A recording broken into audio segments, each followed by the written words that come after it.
started. Okay. I guess so, unless Jesse wants to. But I think it's important. It's exciting, yeah.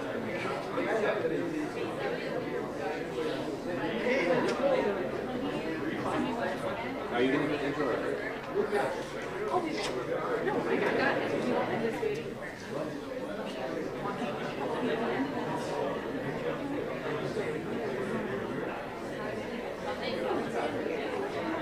There's 2 water cups there. You're doing the time. I am sorry. Oh! I go by my person. Wait, so do you want me to just water? Hi, do you want to be good? I think there's already one right there, but it's a running show. Oh, you're also part. So it's like John, me, and Carl. Because I thought Okay, so John. so you're all set for the time.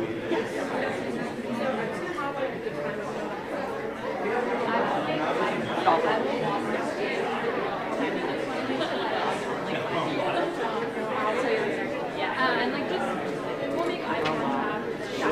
Should I be tested? Do you want me to? I think we need to have a little more face. Hey, Mama. Used to you.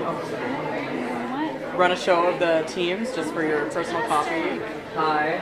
Good to see you as well. Best of luck. We got this. My students are very excited. I'm ready. Last glider for all of us. Welcome. I did. Custom One of tailored these? from India. Oh, come here. Come here. Does this work?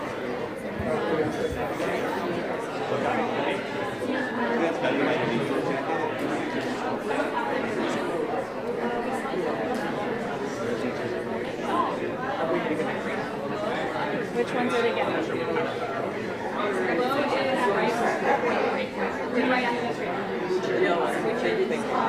Let's give the mic.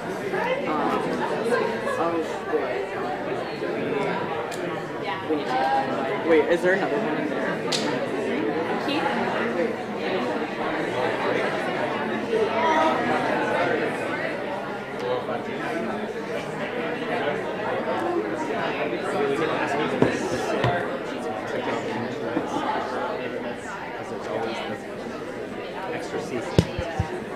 Hello. Can you hear me? Yes. All right. So we do have some space in the front. And so if anyone wants to filter into the front, feel free. As people are coming in, we have space in the front, space in the front. And if anyone wants to move toward the center, so we have more space on the edge for when people come in, that might work too. Okay. All right, we're going to kick it off here. So, welcome everyone. Good afternoon to the Collider Cup 16. This is the 16th Collider Cup for SCET. Yeah.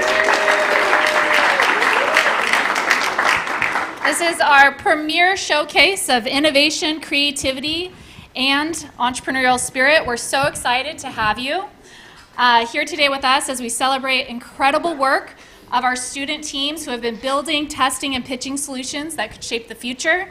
Your presence, whether you're a judge, a mentor, an instructor, staff, Cal community member, or student, shows your commitment to supporting innovation here at Cal, and thank you for being a part of this vibrant community. At SCET, our mission is to empower innovators to positively change the world, and events like this are a direct reflection of that mission in action. And so with that, I'm going to hand it off to SCET's Managing Director, Ken Singer. All right, thanks, Jesse. All right, so raise your hand if you are a student who is about to present today.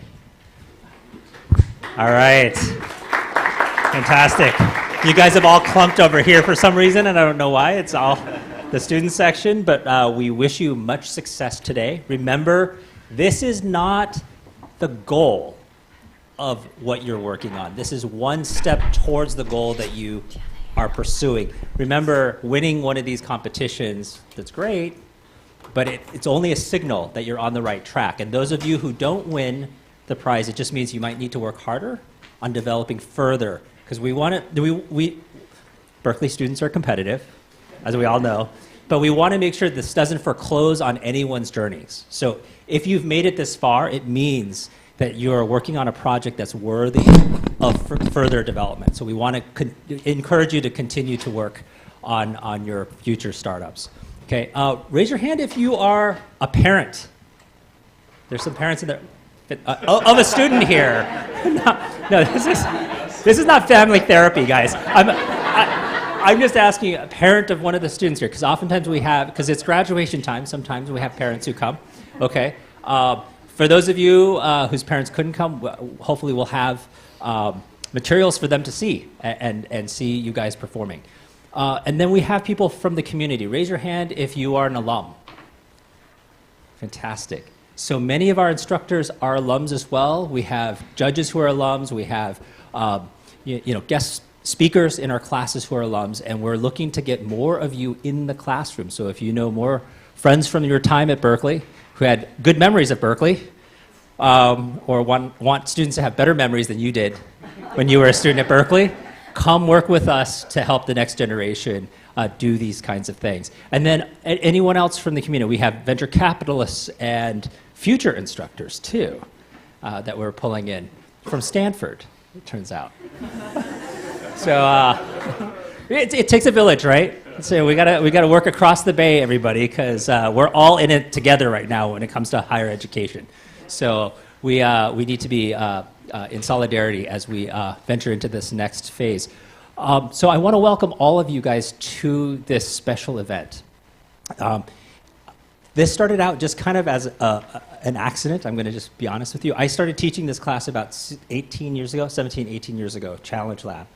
And I was noticing some of the best projects were coming out of this class, but students would go off to work for Google or for, at the time, Facebook.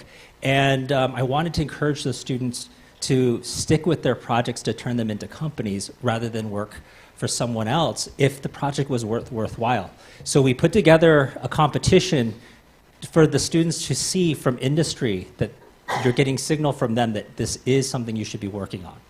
And so it's grown into this quite a thing. Look around, and I'm just buying up a little time using up a little time to get you guys a little nervous as you guys come up here and present. But we want you guys to think about pursuing this as a career, okay? And we'll talk more about that at the end of the program. So I'm going to hand it to Benicia and Anika. Here, I'm going to give you the mic.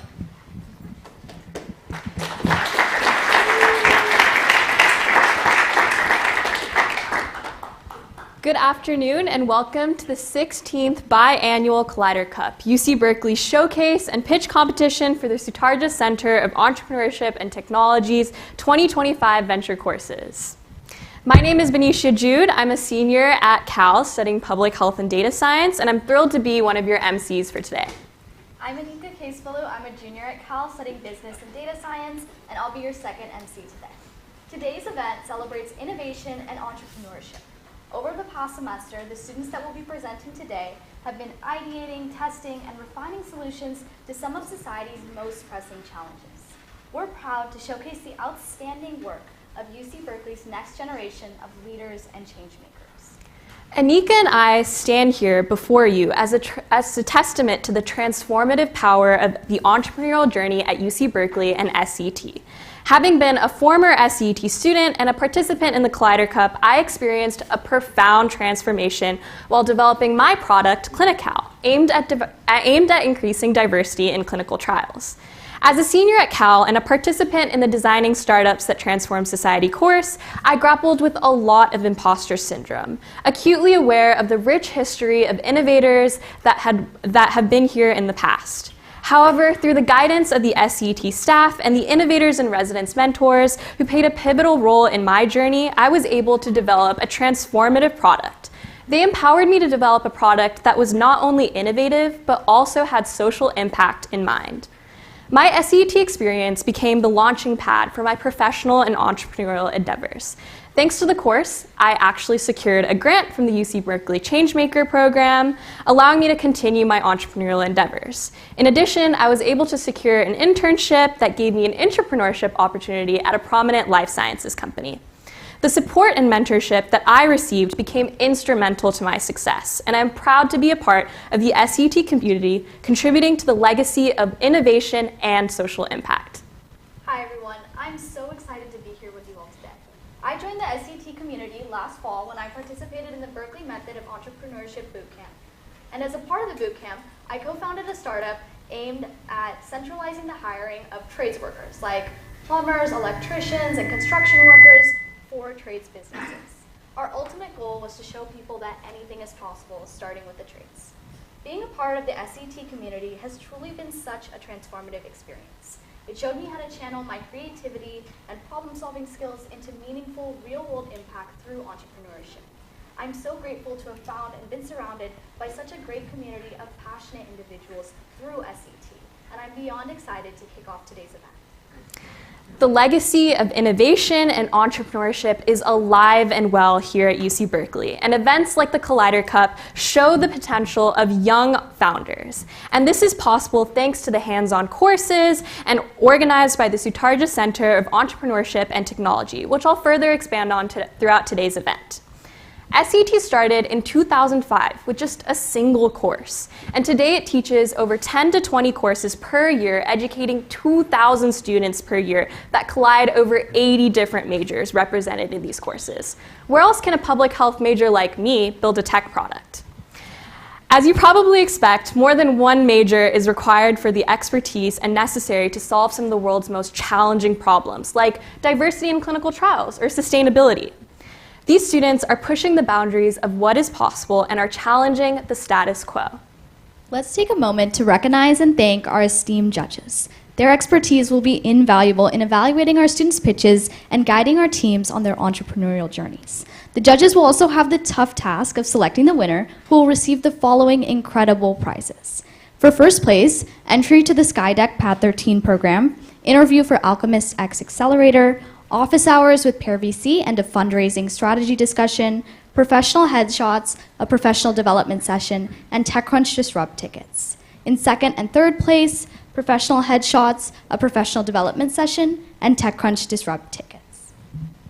And we'll also be giving a People's Choice Award so that you, the audience, can pick your favorite team.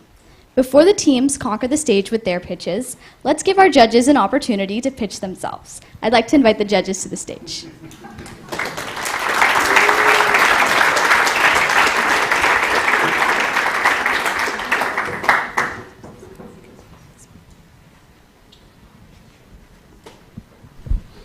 All right. Hello, everyone. Make a quick intro. I'm Sybil Chen, the general manager at Berkeley Skydeck. I went to Berkeley many moons ago, and I remember when I first walked across campus when I was still in high school on a college tour, I just was so energized. I just knew I had to go to Berkeley for college, and it was really that energy, the belief that I saw in the students that everyone wanted to make positive change in the world or impact in the world. So I never imagined that I would work here full time, but it's been 7 years at Skydeck, and I've been having a blast. It's my dream job. And Skydeck, most of you have probably heard of it. It's one of the key accelerators on campus, and we see so many Sutarja Center students come through, and we're all about supporting you on your entrepreneurial journey. So excited and very honored to be here today. Thank you, Ken, and the team. All right. Yep, okay. Is this on? Yeah, you're good. Okay. Hey, everybody. Darren Cook, Interim Chief Innovation and Entrepreneurship Officer for the UC Berkeley campus. But let me take a step back and tell you how I got here, because, it's kind of a surprise for me as well. I started teaching at Haas in 2017, the NSF I-Corps program. Also, what everyone seems to forget, because I forget it myself, I taught a Collider Cup course in 2017 and 2018. Lean transfer, before it moved to Haas, was a Collider course. So anyway, I've been on the other side getting teams ready for this. But in 2021, I started a virtual center on campus, the Life Sciences Entrepreneurship Center, with donor funds, just basically a virtual, like a center designed to knit together resources that we already had on campus, with this guy, Rich Lyons, right? So he and I started this virtual center and ran it for 3 years.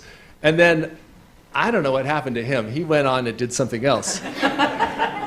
But when he went on and did something else, okay, by the way, he's the chancellor now, right? You realize this? I inherited his old job, so that's why I'm the interim Chief Innovation and Entrepreneurship Officer for the campus. So let's see. Connection to Skydeck, I started the bio track at Berkeley Skydeck in 2018, our first track, and ran it for 13 six-month cohorts. And that, they asked me to give like a little bit of background, so when you're pitching us, you kind of get a sense for who we are. So anyway, I'll pass it off to Khalil. Thanks all.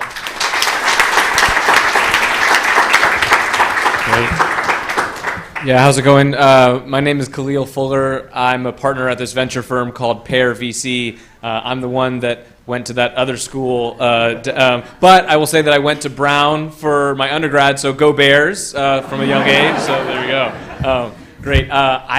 I started my first company freshman year in undergrad, actually, in an entrepreneurship class. There's a class called Engine 900, which is like the course that all of the freshmen who are interested in entrepreneurship take. And I started this little organization where we partnered with the NBA and made a fun math game for elementary and middle school students. And so I was in your seat about 15 or so years ago, and I know the ups and downs of being a student entrepreneur. I did every pitch contest, I did every fellowship, I did all the independent studies. My transcript is a wreck, it's all over the place. And that organization is still going strong today, a team of 25, sustainable, reached over 1 million students. And so started some other companies as well when I was in grad school. And so I just love student entrepreneurship. I know how much personal growth you can have. I think there's something that I call like the willful naivete to like go after something because you might not actually know how hard it is. But then now I've done it a couple of times, and so maybe I'm just masochistic. I'm not sure. But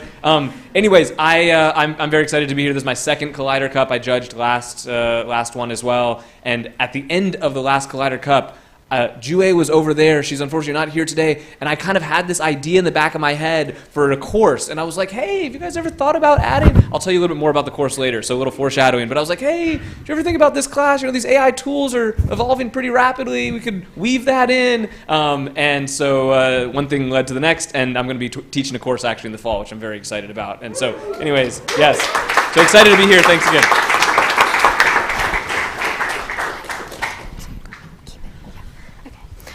Please join me in thanking these wonderful judges for lending their time and expertise today.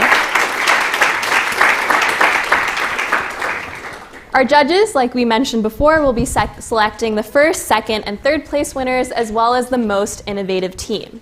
We also have the People's Choice Award, where you get to vote for your favorite pitch and use our live polling system. So make sure to pay attention to each presentation and cast your votes for each team pitch with a QR code that will appear upon this screen over here after each pitch. At the end of all the pitches, we will also give you some time to rank your top 3 favorite teams using our rank-based polling system. We will hand out a raffle to one of the People's Choice voters, so please fill it out for a chance to win TechCrunch tickets. Great. Before we begin, I'd also like to review a couple organizational matters. We encourage you to take photos and videos throughout the event and tag SCET social media accounts, as well as use the hashtag ColliderCup caption. However, we ask that you keep cell phone use to a minimum out of respect to our presenters today. We'll have 3-minute pitches followed by 3-minute questions from the judges. And shout out to Chandani for leading our timer today. Following the event, we'll also have an open networking session where you can meet the teams, meet the judges, and meet the audience. And I'll hand it off to Anika to introduce our first class. Perfect. Thank you, Venetia. So I'm going to introduce you to our first course. In Designing Tech Solutions for Youth Mental Health, students at the Neurotech Collider Lab explored neurotech and how these technologies can help support youth mental well-being. Through partnerships with schools and mental health organizations, teams designed real-world scalable solutions for underserved communities. So our first team today will be SonAura.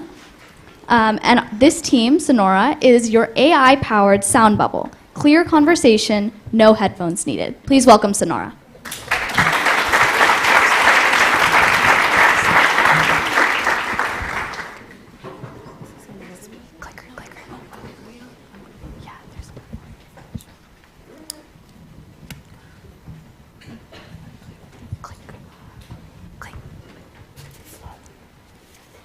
Hi, we're Avi and Lydia, and we're SonAura. Let me start with a quick story. Imagine trying to focus in a classroom or office where the background noise never seems to stop. Chair scraping, side conversations, and constant announcements. As students, we struggled to focus in that chaos. And we realized that this isn't just an inconvenience.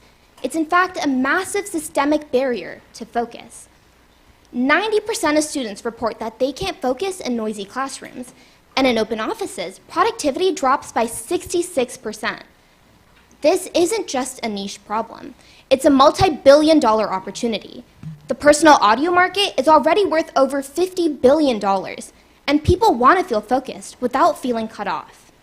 But current solutions like headphones are isolating, passive, and binary. That's why we built SonAura, a new class of audio technology that creates private, adaptive sound bubbles using advanced ultrasonic beamforming, no headphones, no noise, just clear audio. We're already in motion. We are piloting with Berkeley and Oakland school districts and co-developing with CNMAT and MIT. We filed our first patents and have over 100 people join our waitlist in just 3 weeks. You just turn SonAura on, it locates you, it follows your movements, and the beam focuses the audio directly to you. Our stack combines our patented ultrasonic hardware, real-time sensing, AI sound filtering, and a mobile app for more personalized soundscapes. Unlike our competitors, we offer a smarter, non-isolating alternative at just $299, powered by our patent-pending tech and our co-development with industry leader Oddfly.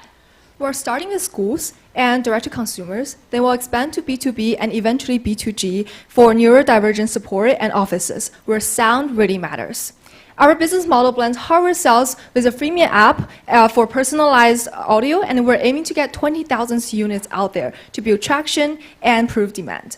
Our team brings national CS award winners and diverse expertise across engineering, design, AI/ML, backed by experiences in PM, SWE, clinical research at leading institutions like Microsoft, Thermo Fisher, Sutter Health, and CMAT.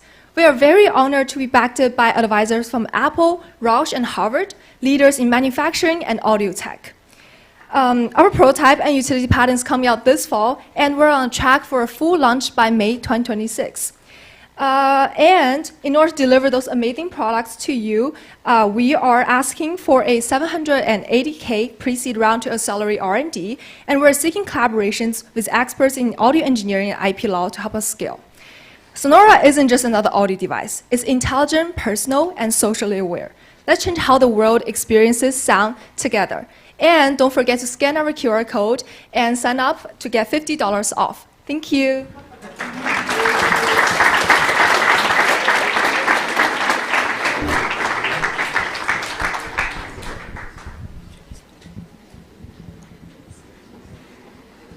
Great job. Hello? All right. Okay. All right. So you got me first, I guess. What? Number one, great job. Nice pitch. Good intro. I love it. How does it work? Because maybe I was looking down when that part happened, but what are you doing behind the scenes that makes it actually innovative? Yeah, so we use directional sound technology combined with noise cancellation. So it will create a sound bubble, like a focused sound zone, and then it will direct the sound to the specific users.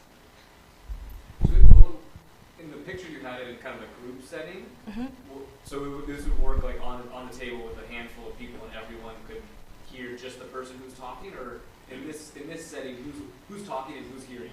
So everyone is hearing, the device will send the sound to each of the users. That's why right now we're limiting the user group to 1 to 4, because the technology right at the moment is still it's still in developing. So yeah.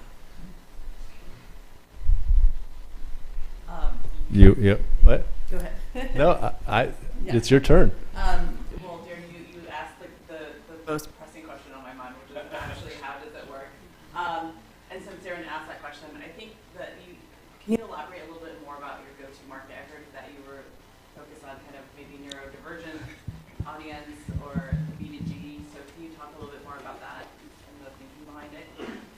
Yes, for sure. So for our go-to-market, we have like 4 different stages as we have outlined. So there's like the first one, piloting with our school partners, and then all the way to like distributional launch and use case specific. So these are like based on our user interview outreach throughout the semester. We have conducted like 100 plus interviews thus far. And then from them, we have heard like common use cases such as like unable to focus, to hear like, to work on their assignments, especially with like construction sites nearby and stuff like that. So we think those are really valid use cases and pain points that we're addressing. And as for the neurodivergent focus, it's like also from like one of our school administrator who came and visit, who told us that that it would be really crucial solution for students with special needs. You mentioned a couple times that you have partners that are helping you develop this. Maybe just unpack those partners. Who are they? What are their roles? What are you doing with your internal expertise versus external partners? So we are currently working to expand and solidify our IP portfolio, and these are our supporters. And I want to mention the patent. So we have our design patent, that's a non-provisional patent that we filed for, and the utility patent that we'll apply for in the near future. But it is being built like, when you say it's under development, it's within this team. There's not an external like hardware developer that you're working with. So for us, we're thinking of, in terms of timeline, to be recruiting, and also we are working with Offlight in their technology space because they're working on a directional sound technology, so we'll be partnering with them to co-develop. And also for us, we're thinking of using the funding. So the $780K, we have talked about how primarily it'll go into R&D and manufacturing. And how the milestone will look like is that for our first milestone, we'll be recruiting a team for audio engineer, industrial engineer, and also like work together to like iterate and make sure that we're able to launch our beta testing and like get into our next few milestones ahead. Thank you so much. SonAura, let's give a round of applause to that team.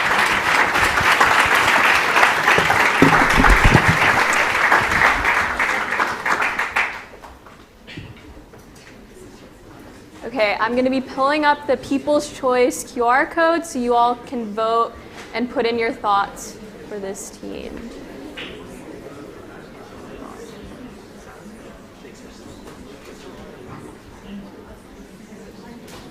There you go. So please fill out the QR code over here for your People's Choice Award for a chance to also win TechCrunch tickets. Okay. While you're filling out that QR code behind me, I'll introduce our next course. Positioned at the nexus of world-class engineers and also Division I athletes at UC Berkeley, Sports Tech empowers students to drive change and innovation in the sports industry. Tech empowers students to drive change and innovation in the sports industry. Utilizing AI ethically and transparently, students delve into market analysis, pitch crafting, and MVP development, leveraging technology as a strategic asset. Students also gain exposure from industry experts and guest speakers offering invaluable insights, enriching students' understanding of sports innovation. Our next startup is Bloom. Bloom is automating sports email recruiting so coaches can recruit faster, smarter, and better. Let's give it up for Bloom and welcome them all on stage.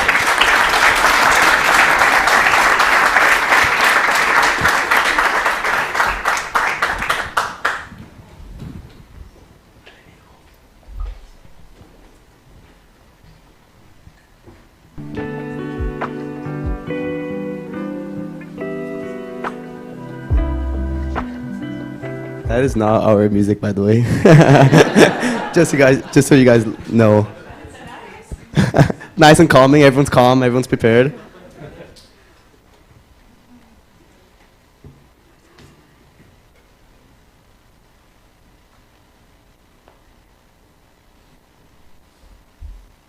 One of our pages gone.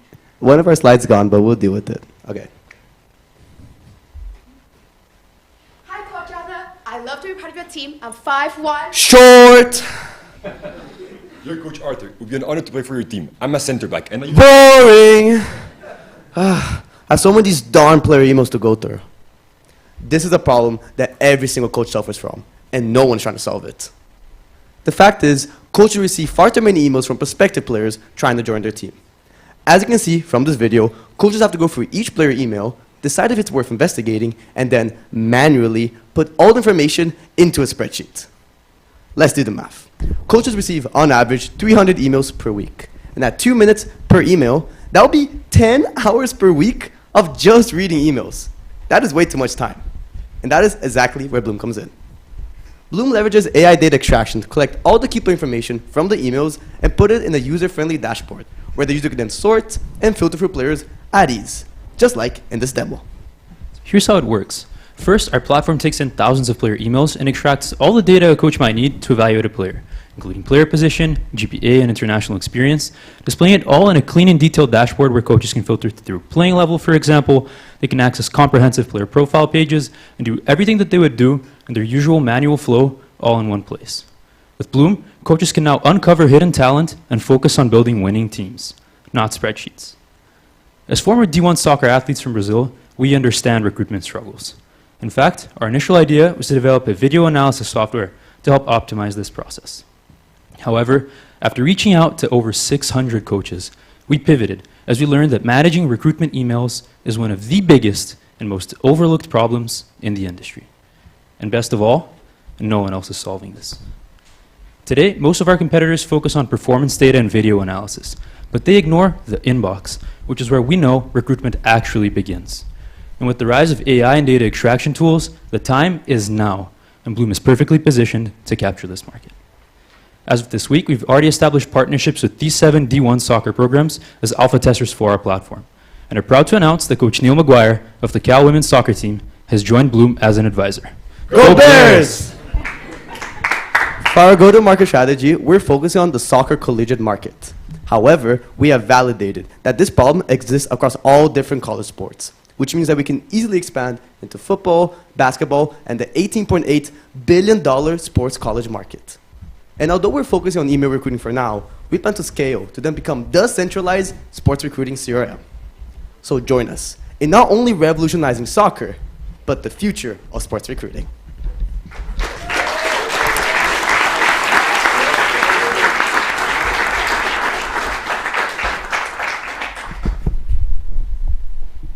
All right, nice job. Walk me through who's going to pay for it and why do they want to pay? Yeah, of course. So specifically, we're working with actual soccer coaches right now. That's our pivot right now. But then we plan to scale to all other sports. So the people that actually be paying would actually be the specific sports team in each university. For example, right now we're focusing in the soccer team at UC Berkeley. They will be paying for the product. But then afterwards, once we scale for other sports, we would have the same product for soccer, basketball, football, and we would sell a whole package for the entire university to use. Yep. Okay. How much do you plan to charge? No, that's a great question. So we specifically had interviews with soccer coaches, and they said that easily, only for our email program, it would be around $1,000 per year. And that's just soccer. Compared to football and basketball that has 10 times more funding, that could easily be like 10, 15, or even 20,000 per year, easily. However, another big reason why we're doing alpha testing is because we want to discover the operational cost per user. And once we actually have that locked down, we can have the perfect price for both us, the creators, and the consumers. What's the CRM today that you show the spreadsheet, right? But I imagine that they're not really doing all of their recruiting in a spreadsheet like that. Maybe they are. Is there a CRM that they're putting these emails in today that you would potentially integrate with, or there's nothing that they're using today to manage inbound? Lucas, do you want to answer that? Do you want me to Of answer? course. So actually, email recruiting is only the first step of the recruiting process. That's what we learned from interviewing all these coaches. So they first identify players through emails, and they actually go out and watch players play live. Because today, data recruitment, especially for high school, is too unreliable and too biased. So that's just the first thing. They reach out to these players, invite them over to play live, and then actually watch them live as the whole process for recruiting. Now, today, most coaches, they don't use any specific platform for email recruiting specifically. However, for this whole recruiting process, they use up to 10 different platforms. That means 10 different subscriptions for each little part of the recruitment process. And the idea with the CRM, with our platform, is that we would incorporate all these little services in the future, all within Bloom.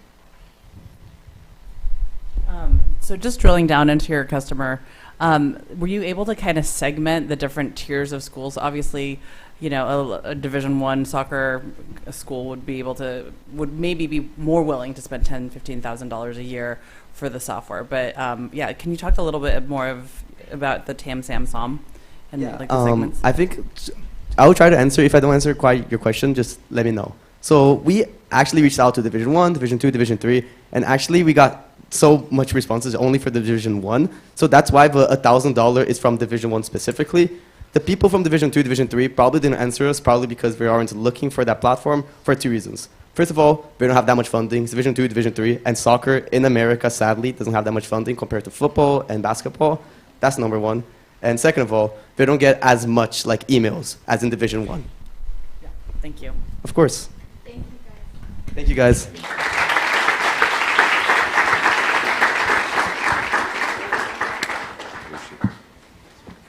Thank you, Bloom, for that amazing pitch. Please vote using the QR code behind me, and I'll tell you a little bit about our next course.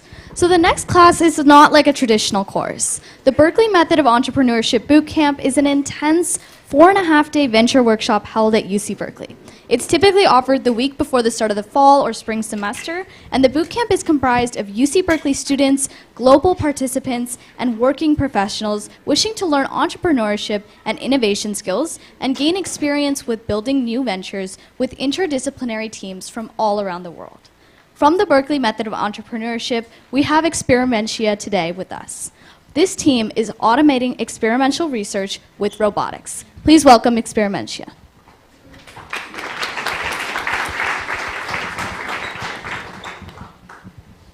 I hope you guys are doing amazing today, because today I'm going to introduce you to something really cool. This is Experimentia, but before, meet my amazing team. Nikhil? I'm doing my master's in material science, and I work on closed-loop robotic optimizations for solar cells. Y'all?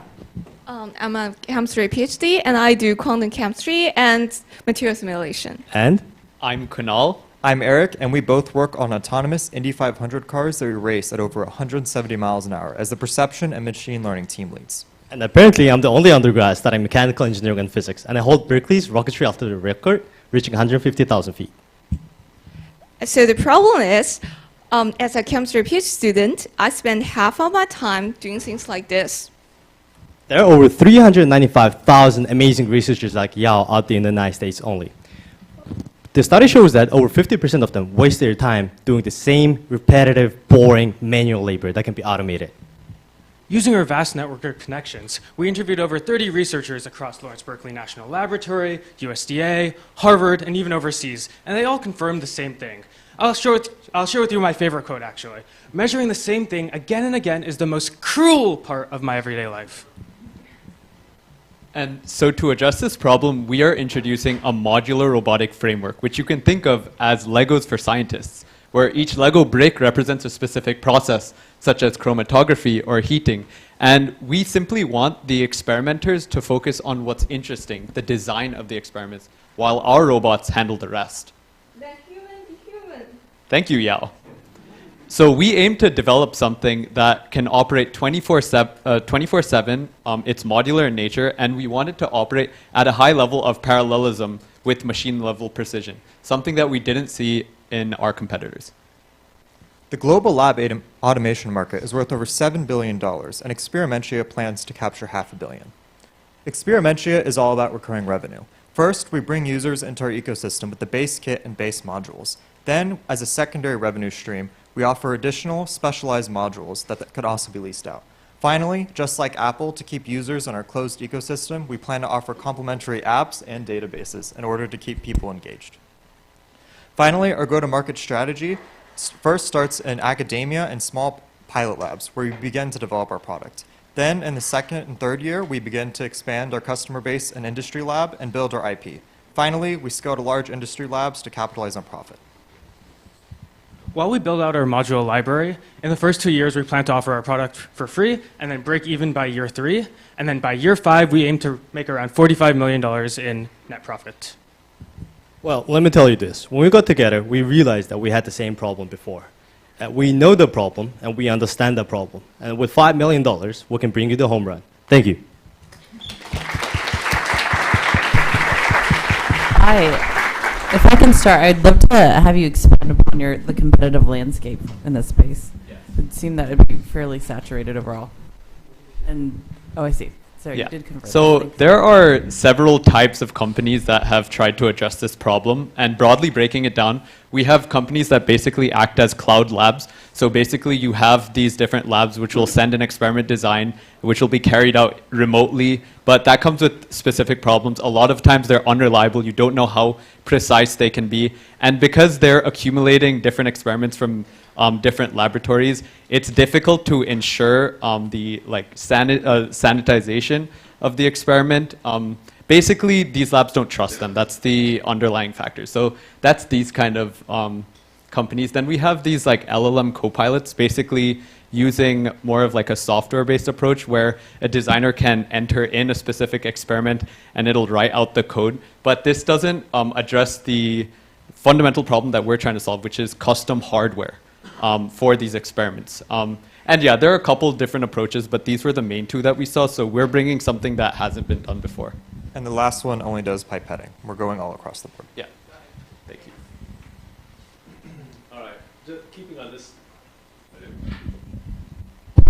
Khalil, save me.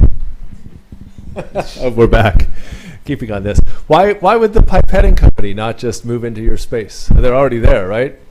Yeah, so the pipetting company is actually addressing a slightly different problem, but to your point of why they wouldn't just expand to, different processes, I think the approach that we're taking is fundamentally different. They're building custom hardware from the ground up, right? And this is something that would be difficult to scale to a bunch of different processes. What we're aiming to do is take existing manufacturing or existing processes and basically like retrofitting them to integrate together in a single consistent environment, and that way you can put them together. So we think that there will be a certain amount of inertia for a company like OpenTrons to do so. Like the machine can only do that one specific thing. We're more of offering you a Lego kit where you're able to plug in pieces modularly. Is there a why now here? Like this wouldn't have been possible a few years ago, or do you think nobody's just come across this particular solution set of idea? So essentially over the last couple of years, we've seen like huge advances in robotics to where like the hardware, you might have been able to build parts of it, but also the algorithms to actually build these into modular Lego kits truly did not exist. And so for example, obviously like chromatography has always existed, but being able to scale that down into a small piece that you could plug into a system, that technology has probably been about the last 5 years of development. And these are, again, maybe in some research labs, but it hasn't been pulled into one commercial product.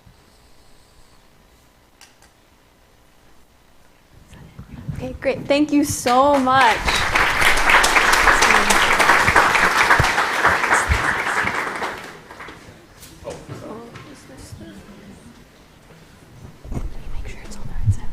I mean, Legos for robotics, that sounds really cool, doesn't it? Okay, please vote for the People's Choice Award QR code right behind me and put in your votes there. And while you do that, I'll be talking about our next course. Today's world moves fast, and startups move even faster. Whether students are finishing up a challenge lab, created a prototype, or took the Berkeley method of entrepreneurship bootcamp, Startup Catalyst is designed to help students build momentum, refine their strategy, and navigate the complexities of turning ideas into impactful ventures. In the hands-on, project-based course, students join a collaborative environment where their startup unique challenges become the foundation for their learning.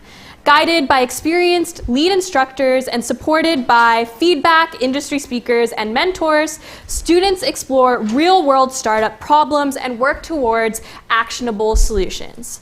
From technology entrepreneurship, we have Dianysos. Dianysos is transforming the wine shopping experience through supermarkets through frictionless, real-time, and hyper-personalized AI recommendations. Please join me in welcoming them onto stage. Thank you.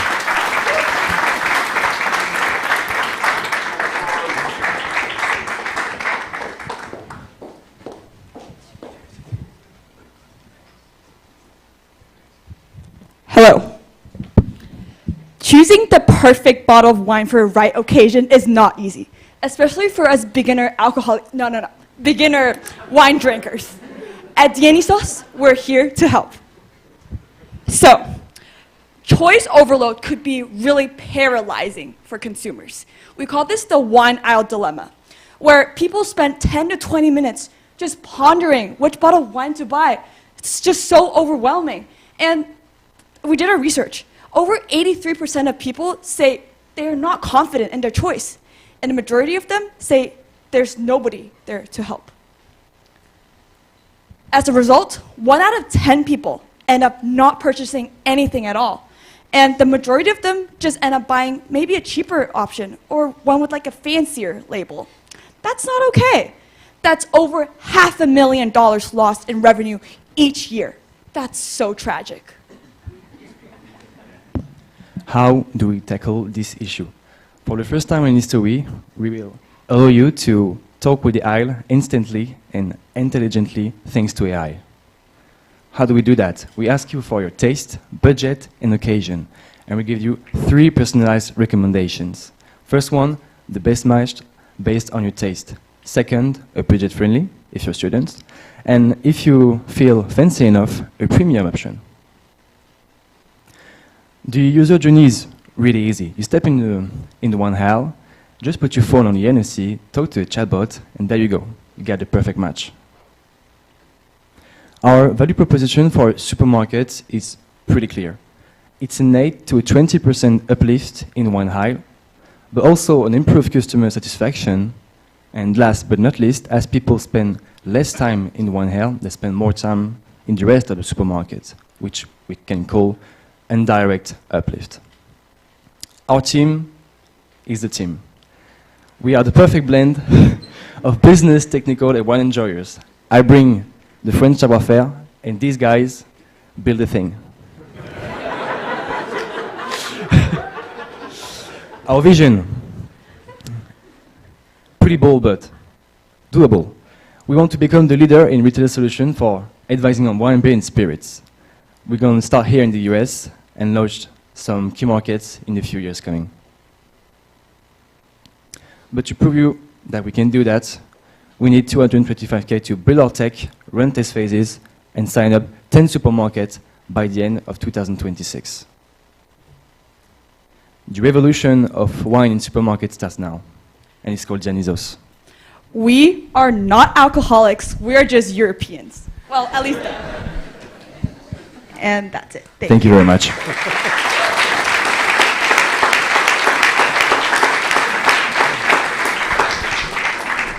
Take some questions. All right, thank you. Neat idea.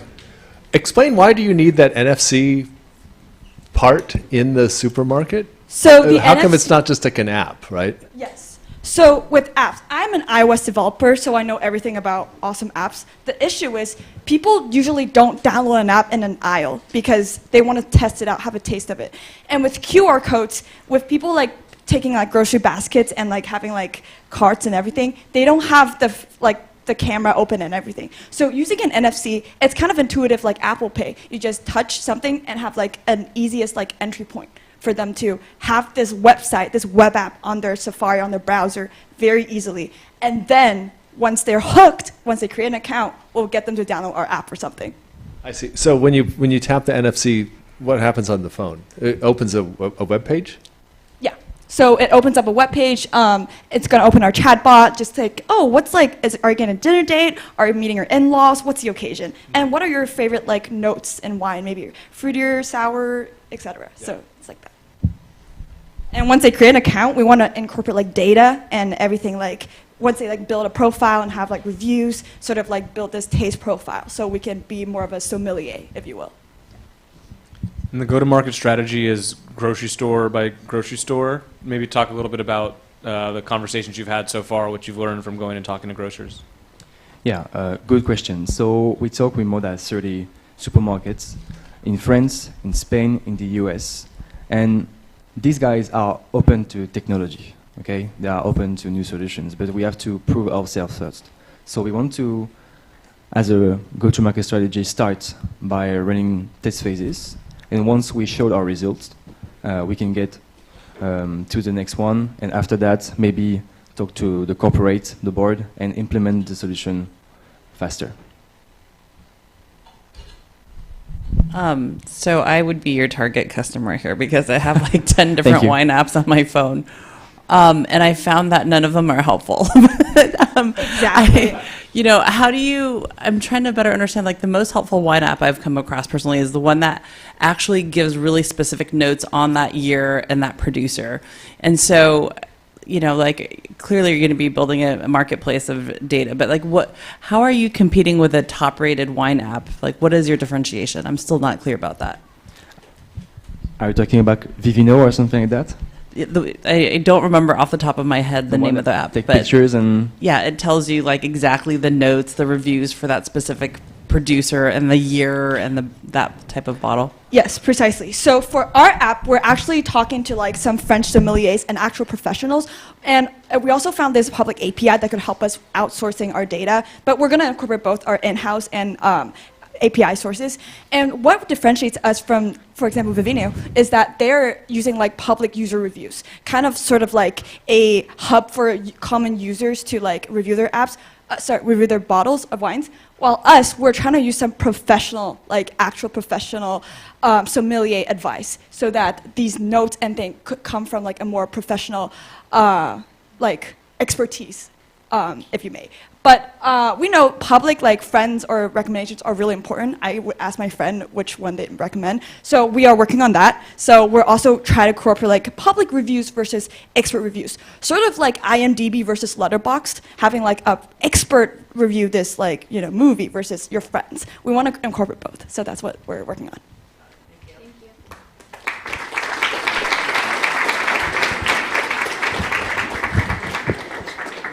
Before we go on to people's choice voting, can everyone that has an empty seat next to them raise their hand, please?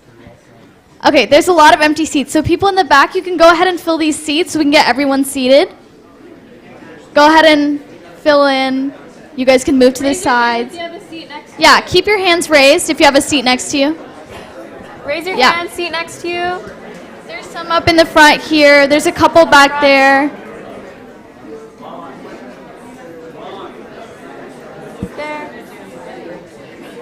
Yeah, okay, that's fine. All right. Thank you, Dianysos, for that amazing pitch. Please make sure, everyone, can I get your attention? Shh. All right. Thank you, Dianysos, for that amazing pitch. Please fill out the QR code behind me to vote. And while you do that, I'm going to introduce you to our next course. People and organizations have been grappling with unceasing advancements. Hold on real quick. 1, 2, 3, look at me.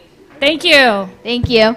People and organizations have been grappling with unceasing advancements in digital technologies and their implications for society, both good and bad, real or perceived. On one hand, technology and data can bolster democratic functions and the empowerment of communities within a society.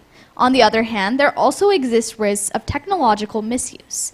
In this challenge lab, students explore the design of politics, business, and products that help balance the risks of innovation with responsibility. Next up, we have SimpleGov. This team is democratizing political data to rebuild trust in democracy. Please welcome SimpleGov. Thank you. When we started our technology and democracy class, we wanted to use data to figure out what was wrong with our government. It turns out that the data was the hardest part. Our democracy is in crisis. Money dominates, transparency lags, and citizens are left completely in the dark. We conducted more than 70 interviews with average citizens, voters, students, researchers, and investigative journalists like Dave Leventhal, who spent more than 6 hours just trying to compile public data. And it's not just him. 86% of people we interviewed said they're very concerned about lobbying's influence on legislation. And 70% said that they would be very likely to use an app that would track that influence on legislation. We all know it, money shapes politics. Yet, voters can't see that influence. Journalists and watchdogs spend hours tracking that influence, and the trust in political institutions continues to erode. We make political influence visible. Current mandated public reporting is not visibility. Our civic data, like political donations or military spending, is embedded in PDFs within unintuitive and esoteric government websites. At SimpleGov, we're using AI computer vision and OCR techniques to aggregate, scrape, and structure this government data for voters, journalists, and institutions. We are live right now with the most recent $18 million Gavin Newsom raised, as well as his 20 most recently named bills. We're starting with politicians, but we're eventually expanding into creating APIs for everything from Oakland courthouses to Congress. We started out as a transparency data startup, and we've realized that monetizing structured government data and its traffic is incredibly lucrative. Just grabbing 10% of the Californian political voters is a huge opportunity. We have like a very SaaS model representing for everyone, from voters to journalists to institutions. And we are able to monetize the free user traffic with a paid subscription for the B2B clients, with paid subscriptions that give them the possibility to access to clean data exports. And we are starting in the very dense states, and we are planning to expand our technology to all the different states to arrive to all states launched by year 5. So we're differentiated from our competition through our combination of user-friendliness and low cost. We are able to run our software extremely cost-effectively, breaking even midway through year 1, and we estimate over $40 million worth of earnings, or EBITDA, by year 5. So what are we asking for? We're asking for $300,000 to turn political influence into public insight. This will give us 12 to 15 months of runway to grow our technical policy, launch media campaigns, develop our API infrastructure, as well as expanding to additional states. And by the end of our runway, we hope to have over 25,000 monthly active users, including 1.5 to 3,000 premium subscribers and 3 to 5 institutional licensing partners. We come from a diverse team. I'm Kiara. I'm Sam. I'm Matthew. And I'm Charles. And we are SimpleGov. Thank you for your time. And feel free to check out our platform at the QR code right here.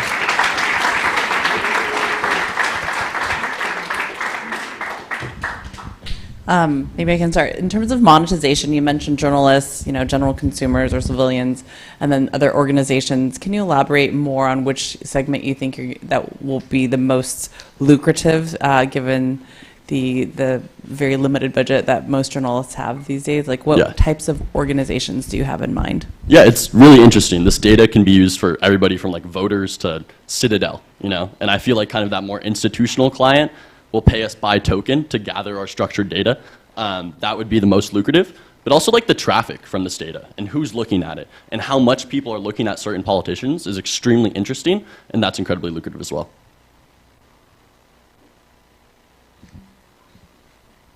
Maybe, I guess maybe I should check out the QR code. I want to see more of the actual product itself. Like you're talking about making the data look be really visible, and yeah, if you can share more about how it's insightful. Yeah, if you wanted to kind of like look at who donates to Gavin Newsom right now, there's a couple competitors who do that, but directly from the source, that's embedded in PDFs on California government websites. That's incredibly hard to search through or to even sort. And we do that on the left. You can see Gavin Newsom's most recent political donations, and on the right, you can see his most recent 20 named bills.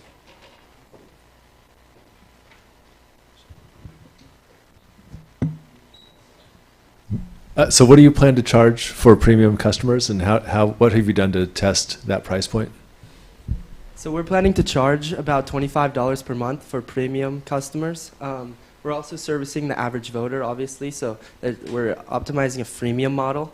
And we talked to both journalists from Business Insider as well as New York Times, and they said they would be more than willing to pay for our $25 per month. And then we mentioned our institutional licensing partners, so we could do that on a more like bulk budget sort of pricing model as well.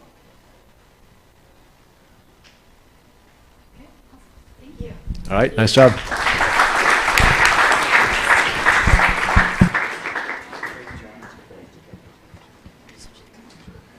Thank you, SimpleGov, for that amazing pitch. In a couple seconds, the QR code will be right behind me. Please go ahead and scan that and fill that out. So while you guys are filling that out, I'll just let you know that was our last team before the break. We're going to take a break for 10 minutes. So please be back in your seats at 3:10 p.m.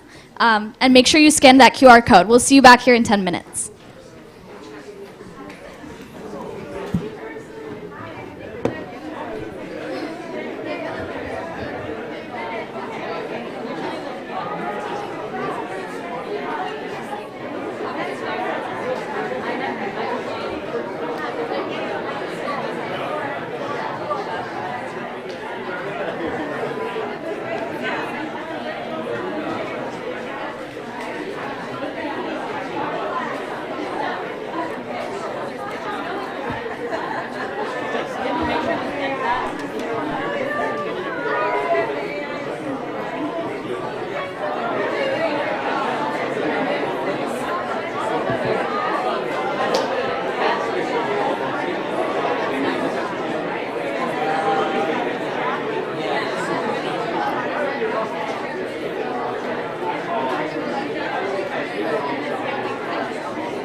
And I don't think it worked.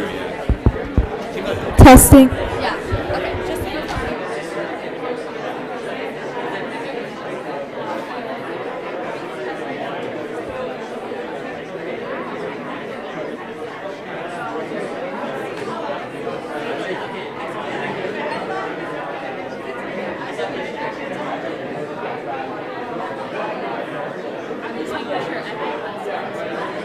oh, we got it.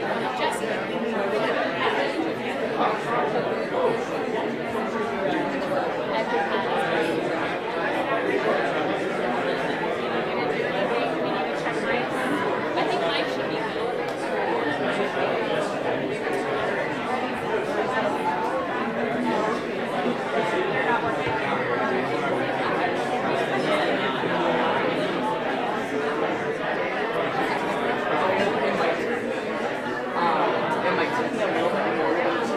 Process the raffle. Because you have the raffle here already. So there was a raffle winner. And then there's going to be a raffle from the Foley Day.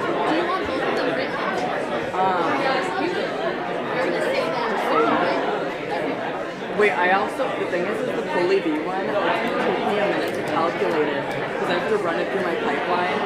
And I'm also going to go to the judges. I'm wondering if you should just calculate the oh, with whoever just filled out all of the first five.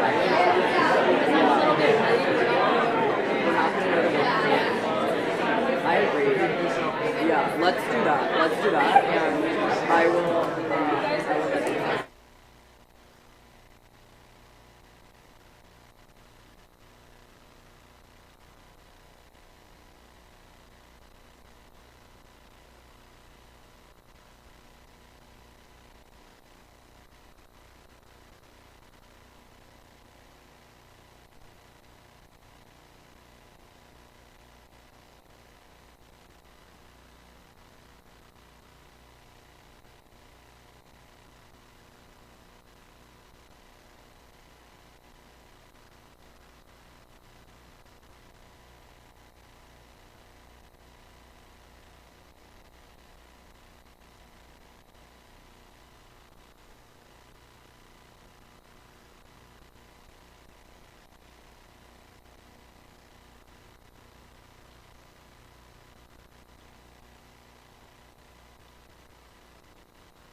Jesse's gonna. She's gonna do what? We're gonna get them to sit down.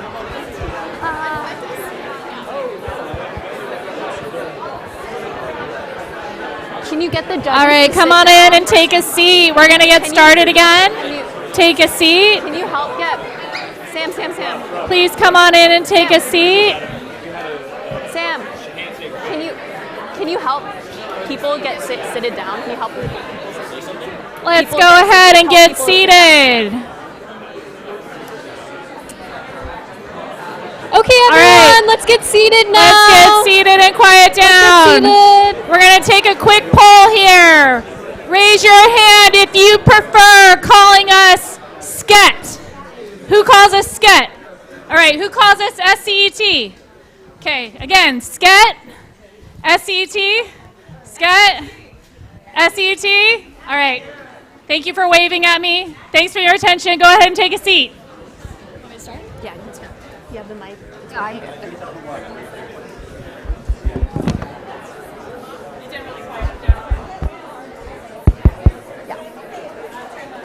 It's good. It's good. Okay, everyone, let's get seated and quiet down. Seated and quiet down. Shh. Raise your hand if you have a seat next to you so people in the back can also get a seat. Does anyone have a seat next to you? People in the back? And cheer on the side. I see some back there, Oh, too. there we go. Oh, maybe they're reserved. Okay, awesome. Welcome back, everyone. Hope that was a good break. Let me introduce you to our next course. In designing startups to transform society, students explored how AI and emerging technologies can drive inclusive innovation and reimagine systems from work and education to climate and governance. Through hands-on venture design, they developed startup solutions that promoted equitable economic mobility, blending tech fluency with ethical, human-centered frameworks. This course emphasized responsible innovation, startup thinking, and the power of tech to accelerate positive societal change. From designing startups to transform society, we have Glow.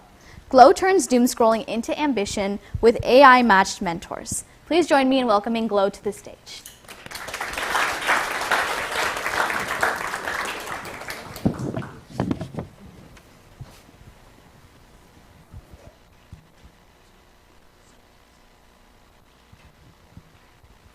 Alrighty, I hope you all enjoyed your break. This is on, right? Good. Alrighty. So let's talk about the Stanley Cup. Not the trophy, the tumbler. It's a water bottle, but scroll through TikTok and Instagram, and it's more than just a bottle. It's a lifestyle. One viral post becomes 100, and soon every parent, teen, and college student needs one. That's the power of our feeds. We don't just consume content, we start to believe it. And what we start to believe, we start to chase. So now imagine being a 15-year-old in Zimbabwe, still forming your identity, still deciding what's possible for your future. And your feed isn't showing you water bottles. It's showing you that school is a scam. It's showing you that you don't need school to get rich, and that if you drop out now, there's easier ways to make money. This is no longer about content. It's about reprogramming ambition, and Glow is here to rewrite that code.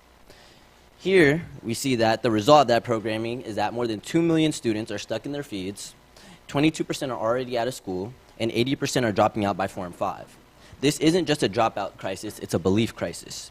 And if we don't change the story that they are hearing, someone else will. So after spending 50 hours a month of scrolling school does not matter means students do not need another pep talk. They need a reality check. And the way to be able to shift their mindset is by showing them someone real, someone from their neighborhood, someone who dodged the same portals that they did, but still made it through. And that's where we come in. So at Glow, we connect high school students with relatable mentors. These are people who are just like them, who talk like them, but just have enough vested. And then using our AI, we're then able to figure out what the world has been whispering in their ears and hand the mic to the voices that actually matter. And so at Glow, we listen, and yeah, we judge a little, but that's because we care. And how does a student use Glow? Well, they quickly link up their social media profile, totally optional, but highly recommended. Because we're then able to use our AI to pick out the content that they've been interacting with, that's changing their view on education, success, and themselves. And then we generate smart, reflective prompts that challenges their beliefs. After that, we get to understand what the student has been reflecting, mesh them with the mentor, and from there, it's a relationship. The student continues to reflect, and Glow will continue to nudge that reflection and personal touch forward. So we are truly AI-powered, but we are human at our core. Now, every parent in Zimbabwe is willing to sell their last cow to send their child to school. I'm not even joking here. To them, education is the dream, the sacrifice, and the currents of hope. And schools aren't just chasing pass rates. They are fighting to keep students engaged and inspired. And that is where Glow is coming in, partnering with schools at $7 per student per month, which is really less than the cost of 1 week of school snacks.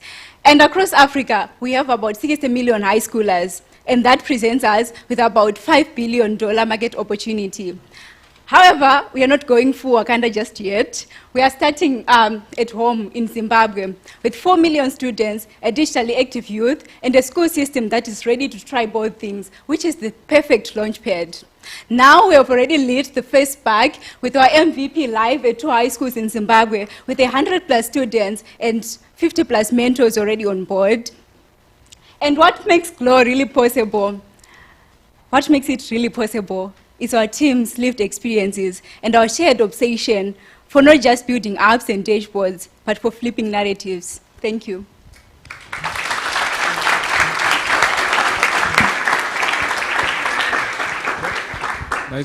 Nice job. Maybe I missed it. Talk to us about what's AI, what's the AI mentor versus what's a real mentor that you're connecting to live, asynchronous versus kind of an automated platform? Yeah, so the AI part for the AI mentor, what we're doing is we're collecting the data from the content that they're feeding and trying to see patterns in what they're seeing. And from those patterns, we generate reflective prompts. Right now, we have 2 kinds of reflective prompts. One that questions their beliefs in the things that they are seeing, and then offers different viewpoints, as in different content to also view that's talking about the same topic, sort of like widening their horizon and seeing different things in different scopes. And then from that, we have the second part where using those reflections and those content and those patterns that we're seeing, we're then able to match them with someone, a mentor that is in that path. And that is someone who interacts the same way, the same content, but has just moved on a different way in life and taken different approaches. And that's how we use AI. Understood. That makes a lot of sense. As a follow-up then, how do you plan to grow the number of mentors on the platform? Yeah, that's a good question. So we're leveraging right now. What we've currently been doing is going to schools, looking at their databases, and like really right now just reaching out to people and seeing what they're doing in life and where they're positioned at. So that is like currently we're just doing it the manual way, and because we're trying to get that personal touch at the beginning. But going on further, we're going to have a way for the mentors, anyone, to be able to sign up for these platforms. Because I know definitely I was also part of a high school program where we went to different colleges, and I know I have friends in different parts of the country, but they have like informal ways of talking to other kids, but they don't have like formal ways. So definitely reaching out to those people that want to help, but also do not have the platform to help and just make impact, and then on the website. But for now, it's mostly manual and going to these databases and reaching out. Where are you in product development? Have you beta tested this, and what's the uptake and interest in it? Yeah, so we actually beta tested it at 2 schools, USAP Community School in Nyaweya, where we have 100 students, 100+ students in total, and 50+ mentors. So, and these mentors are from leveraging our network and also the school databases that I mentioned earlier. And for the students, it was just the school just saying, hey, check out this platform. Because what we wanted to really test out in our beta phase was to see if students would actually take up this initiative if the school was to provide it for them. So that's something that we also got a profound number of the students signing up. And once the first students signed up, they told their other peer, this is interesting, this is cool, check it out. And then it's a ripple effect. So at SCET, we've seen several of these types of platforms. Some of them are mentoring platforms, or some are tutoring. For a two-sided marketplace like this, where you're bringing on mentors, longer term, if you're going to scale, it requires some serious incentives for the mentors. So, but based on what you were saying, it sounded like the mentors are doing it pro bono. Is that true? Will you continue to rely on all mentors kind of volunteering, or will there be some monetization structure that that they can get paid? Yeah, so right now it's all pro bono. When we were initially coming up with the idea for this, I was mentioning some mentoring platforms that I've been a part of that are successful here in the US. And the mentors aren't getting paid any money. It's more about like paying it forward. That's kind of what this idea was about from the start, is like taking the unique opportunity that we have, the exposure, the resources, and being able to pay that forward. I know I wouldn't have landed my jobs or internships without people simply being able to help me and put forward what somebody else invested into them. So it's basically really trying to just rebuild communities, and once we do find ways to scale or kind of move it in a different direction, we can start incentivizing and start offering different partnerships with maybe firms, companies that already are going into Africa and partnering with different colleges and high schools. Like Google has different programs, Microsoft, etc. So using the mentors that are there, that have come internationally to work, etc., and then continuing to kind of like build that process out and like, yeah, expand. Thank you. Let's give it up for Glow.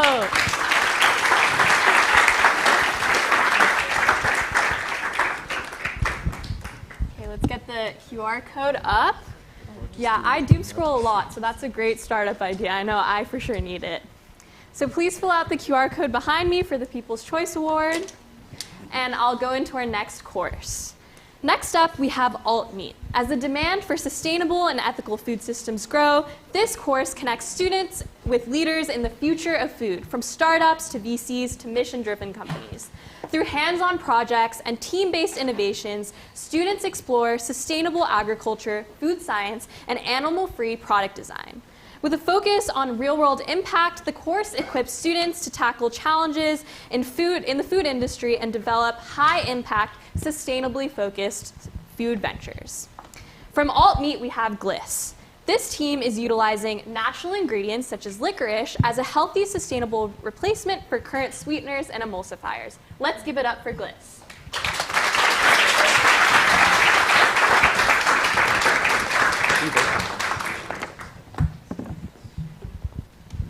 I think we might be the first one without AI, so sorry in advance. Only real food here. Yeah. Anyway, thank you all for coming. I'm Chris, this is Celine, and this is our product, Gliss. The processed food market is facing a multitude of problems today, and we wanted to focus on two of them through this classroom. Problem one, what do these three products have in common? If you said an emulsifier, I'd be surprised, but you'd be absolutely correct. They have all these cellulose, carrageenan, xanthan gum. These emulsifiers help keep oil and water in solution, so you get the same texture, the same look, and the same mouthfeel, no matter when you buy it from the grocery store, from products ranging across everything that your family might eat in a day, in a week, in a month.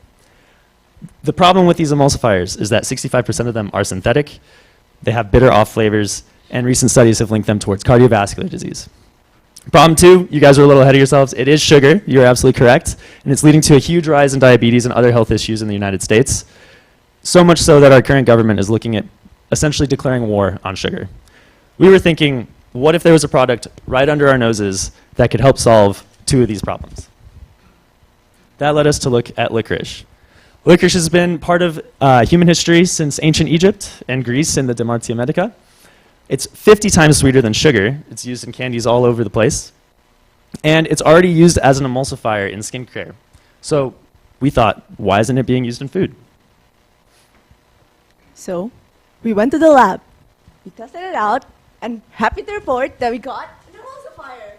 It's stable as of now, it's doing one, which is most inventory turnover rates for food anyways. And how does it work? So this is the chemical compound called glycerin. It's found in licorice root as an extract, and they have different side of the structures, binds oil and water together, so they create a stable emulsion. We also found that this compound it's what makes licorice sweet. So then that gives us a solution to our problem by getting us a naturally sweet emulsifier. First, we're going to focus on the dairy industry with milk, salad dressing, and ice cream. But it doesn't end there. Emulsifiers is everywhere, and this is where our naturally sweet emulsifier can take us. Currently, licorice is grown in Southeast Asia, the US, and Mediterranean, so sourcing should be pretty accessible. We've done a lot of the basic science, but we're looking for our next steps to continue our R&D finalization and our initial production to figure out our exact final compound makeup, as well as looking with commercial testing and partnerships with large flavor houses such as Ingredion, and then marketing and outreach to get the word out that Gliss is on the market. We're looking for around $400,000 to rent lab space, kitchen space, and make this a reality. So we think we might have found a product that answers the sweet question. It holds a stable emulsion. It's natural, sustainable, and versatile in licorice root. Thank you. And one of our team members, Daphne, is going to bring the judges some samples of our oat milk with glycyrrhizin. So we're sure this is safe. I've been having it all morning, so if it's not, I would drop dead in a few minutes. What do you think? Sweet? Yeah. It is just, I made the oat milk at home. I swear I washed my hands. And I have only added the glycyrrhizin.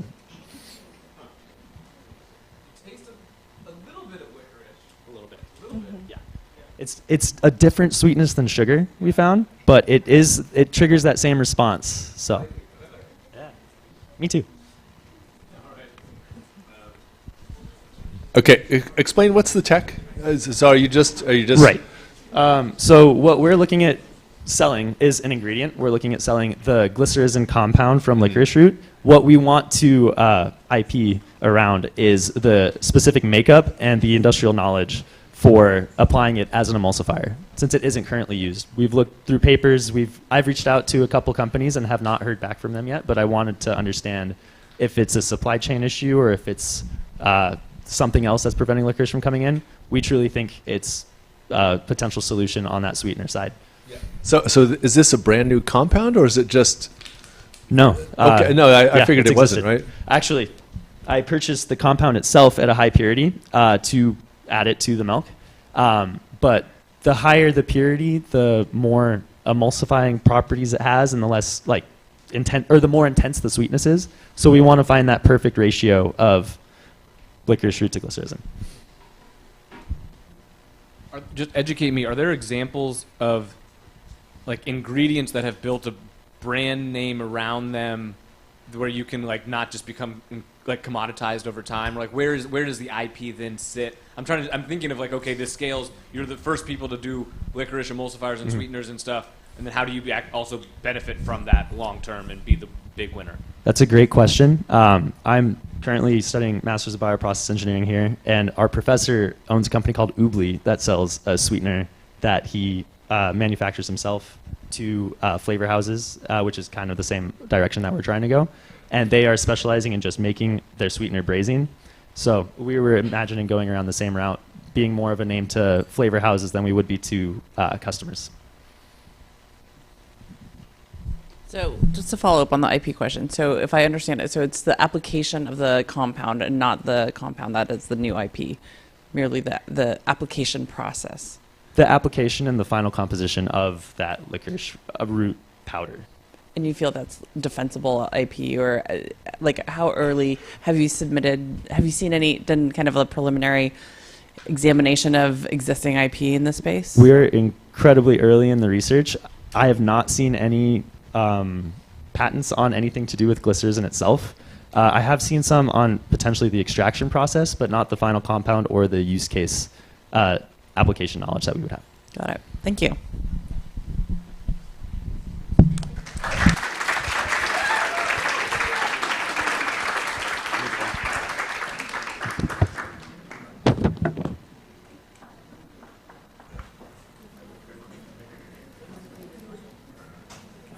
Okay, please vote using the QR code behind me, and I'll take a second to tell you about our next team. Oftentimes, classes find themselves in a difficult position. There are so many good teams, and it's difficult to just pick one to send to the Collider Cup. This next team comes from our at-large bid, an event hosted this past Wednesday to give teams from all classes another chance to compete at today's event. Through popular vote, the team Playmaker won over the attendees of our at-large bid event. From the at-large bid, we have Playmaker. Playmaker is the social network for washed-up former collegiate athletes. Please welcome Playmaker.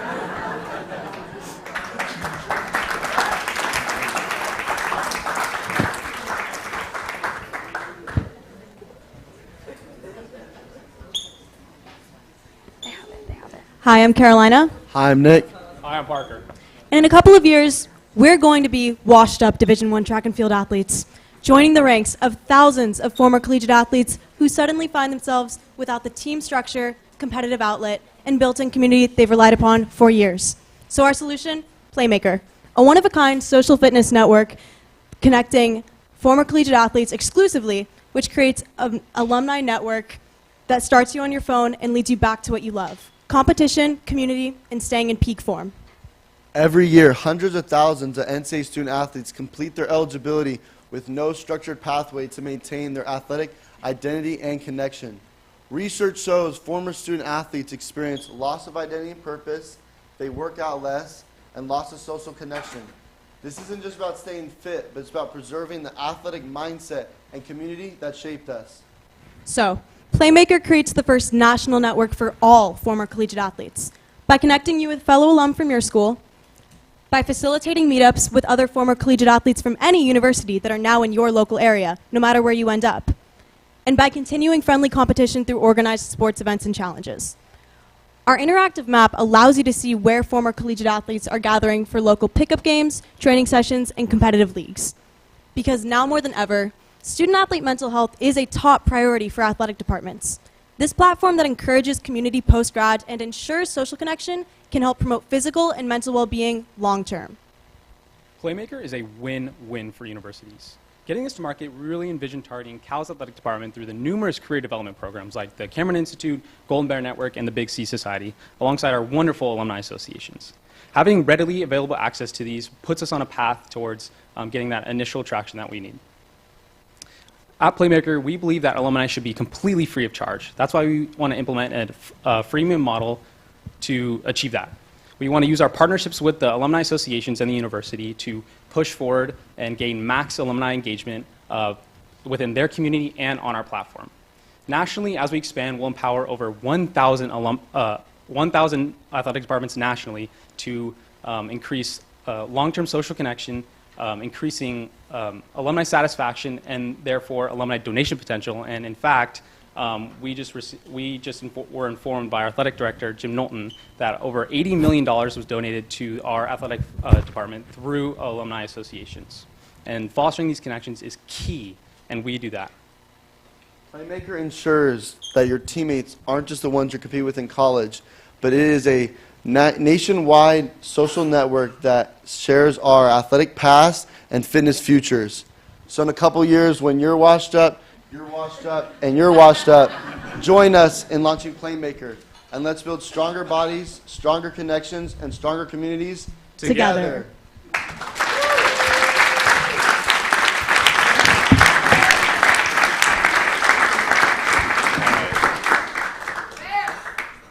All right, that's great. So on your revenue slide, if I was reading it right, year 5, you're projecting $3.2 million in revenue? That's not much, right? What's your reaction to that? Well, I believe that like our revenue model, we want to implement a freemium model because we believe that the alumni should be free. We want to, we're still like in the works with determining a good revenue model, but I believe that we want to implement the freemium as well as selling it directly to the universities.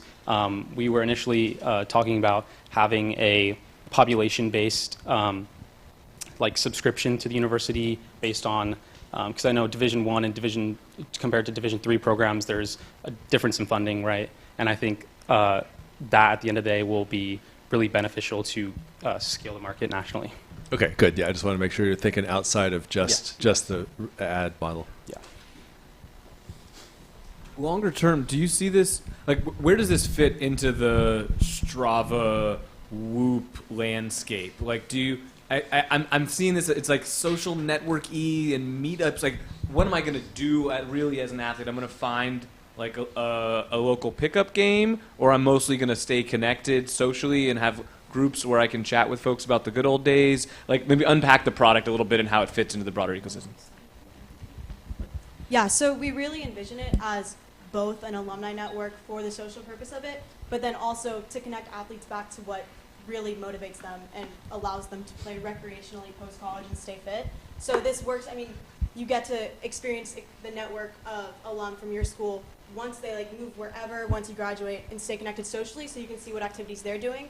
But it functions for you in a way where you can go in your local area you are now in cities and see maybe there's a UW runner, maybe there's a Stanford runner, and you guys get together, you can play pickleball, you can play beach volleyball games. So it does work so you are able to then play sports recreationally with those now in your area who you know are ex-student athletes. So you know it's going to be at a level of athleticism that you both share and love and come from a similar background of, and it helps just connect that nationwide shared factor of being an ex-collegiate athlete. On top of just maintaining a community that you've already built up over the last 4 years at college. Like not specifically, we want to have it specifically for sports, but we know that just maintaining that community is key. Love the idea. Obviously, you mentioned the freemium aspect. What are some of the other pathways to monetizing that you've contemplated, or paid features that you could integrate? Because I think, as Darren mentioned, the revenue you project would mean that you wouldn't be considered a venture scalable company. But yeah, thoughts? So yeah, we do hope to partner with universities and sell this to them, as we said, for a flat fee originally, and then possibly scale that up based on the D1 funding they're receiving. But we spoke to our athletic director and received validation from him that a lot of schools and a lot of networks within their athletic department will turn to their alumni associations to help with funding for this, because that is, like we said, we received $80 million from our Cal Alumni Association for just our Cal Athletics program. That is where the majority of our funding is coming in from. So we would hope to possibly engage in those alumni connections through the athletic department and receive funding from them as a fee. And so we hope to, connect with those, what was your number? Over 1,000 athletic departments across the country? 1,100 athletic departments with around 130,000 student athletes who graduate each year. So this is entirely scalable. After 10 years, it's over 10 million users. Great. Thank you so much, Playmaker. Let's give a round of applause for that. And please remember to fill out the People's Choice QR code behind me. And while you're filling that out, I'm going to be talking about our next course. So this is our last Collider Cup pitch, and this course is product management. Product managers play an increasingly critical role in modern technology companies. They are charged to ensure that organizations are laser focused in creating valuable and highly usable products and services to address pain points, unmet needs for their target customers. In this course, students learn about the essential skills on how to be a product manager by putting theory into practice on a product or an idea of their choosing. From this course, we have Murar.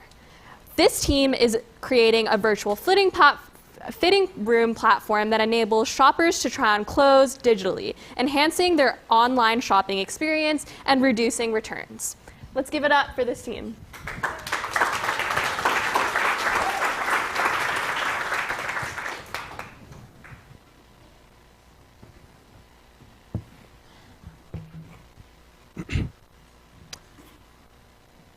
Wow, Perry, that shot is way too big. I know, but I just never know what size to get. Have you ever hesitated to buy clothes online because you weren't sure how they would fit? Well, that's the problem with online shopping. People can't try things on. Research shows that this problem costs the fashion industry over $550 billion every year. But it's not just about the money. Poor fit leads to two things: reduced user confidence, lowering online sales, and massive return rates destroying our environment. But what if we could increase consumer confidence, reduce returns, and save retailers billions? Okay, that sounds great. Can you show us how it works? Yeah, so with Mirror, I could be scrolling on my favorite brand site, and I want to buy this shirt, but I don't know what size to get. Then I can just click on the try on button, and it'll take a scan of me, making a 3D avatar, letting me try on any of my favorite brands from right at home. Okay, but why now? Great question. Well, the timing couldn't be more perfect. With the new tariffs, margins are tightening, and retailers need to reduce returns. AR tech is finally ready for a seamless user experience, and the adoption of Mirror will cut carbon emissions by 36%. We're literally saving the planet and the fashion industry. We've already onboarded Stella Karakazi as our first fashion retail co-design partner, alongside a pipeline of more than 10 fashion influencers. So Dorian, can you tell us about the market? Yes, of course. So we asked some fashion brands and about that kind of specific product, and they told us that what's important is brand compatibility, size advising, and a cross-platform 3D avatar. We can see that there are already great companies existing, but they are not meeting all our client needs. Mira does that while also serving as a library of user data accessible to any of our clients. The global virtual try-on market is expected to reach $46 billion by 2032. We first want to focus on the US small and mid-sized e-commerce fashion brands, representing $460 million. By the end of year one, we aim to have 50 clients actively using Mira, and by the end of year 6, we want to have $100 million turnover. We are a tight-knit team with various backgrounds, such as Perry, which is a software engineer and has VC experience, Anna and Nevin, who are seasoned product designers, and myself, an entrepreneur and a fashion influencer. And I'm French. If we had to ask for some money, it would be to help us onboard our first 50 clients, reach 300,000 consumer avatar, and work on a Shopify integration. For the first time, selling clothes will be sustainable. Choose Mira.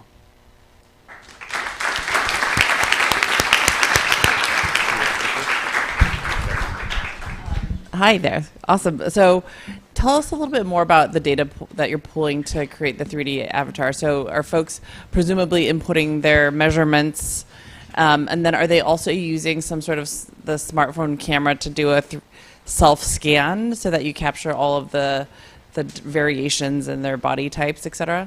Yeah, exactly. So do you have an iPhone? Yeah, so on the iPhone, there's something called the Measure app, and we want to use technology very similar to that. It's LiDAR technology, available in most phones and mobile devices now. But to go over our prototype, how it would work is we have a scan feature. So we reached out to quite a few of our users, and we wanted to see if they'd be willing to use the scan feature. And so a lot of people were comfortable with it. So you can scan, and it'll use that technology on your mobile phone to create a scan of yourself. But if you aren't comfortable with it, which some of our older populations said they weren't, then we also have the option to input your own measurements, and then you can adjust as well. And then this is what our prototype would look like. So you can try on different sizes. You can see, oh, this is a little too small for me, it's too tight, versus a large would be a little looser. Yeah, that's cool. So I feel like I've seen this before on websites or something. And actually on the competition slide, whatever was the last item seemed to have a lot of similarity. Could you talk to the competition, where they are, how you beat them? Yes, so the main points of Mira is that you create an account like one time. You scan yourself or you enter your measurements one time, so you create your avatar. And the point is that you can use Mira on every website, like for every different brand. So you don't have to scan yourself each time you go on a new brand. That's the main key point. How old is the 3D avatar? You don't have many competitors doing the 3D avatar. So okay, go for it. Tell us a little bit more about the business model, SaaS, rev share on Uplift. Like, how is that going to work? Yeah, so it's going to be like a B2B, of course, SaaS subscription. So we thought about doing multiple price for different size of fashion brands. With depends on the number of fashion item you want to implement with the Mira feature. Yeah, and also we have like API usage. Like the more people are going to use our product, the more the fashion brand is going to be charged.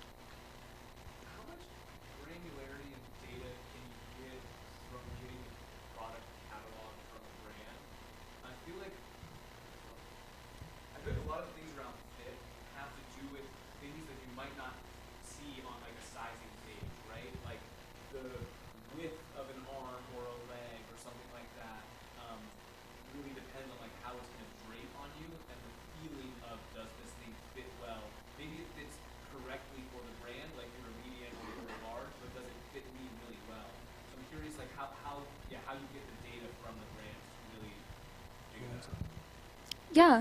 So when you're shopping on whatever brand site, there's usually already a sizing chart available.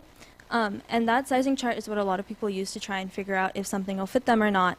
And so we're going to start with just using that type of data. But as we start to get more clients and more brands, we want to get that data more specific. And we also are considering implementing AI to be a suggestion feature for our sizing measurements. Great, thank you so much. Let's give a round of applause to the team. Great. And please fill out the final People's Choice Award right over here. Let's give a big round of applause to all the teams that participated today. Okay, so and with that, we concluded the pitch portion of today's event, and I'm going to now send off the judges to do a lot of their deliberations and decide which teams will be getting some of the incredible prizes today. And to recap again, some of the prizes include an entry Skydeck Pad 13 program, interview with Alchemist X Accelerator, office hours with Pair VC, and a fundraising strategy discussion, professional headshots, a professional development session, and TechCrunch Disrupt tickets for the first place winner. The second place and third place winners can get professional headshots, professional development sessions, as well as TechCrunch Disrupt tickets. Now, while our judges are deep in deliberation, we've got something special for all of you.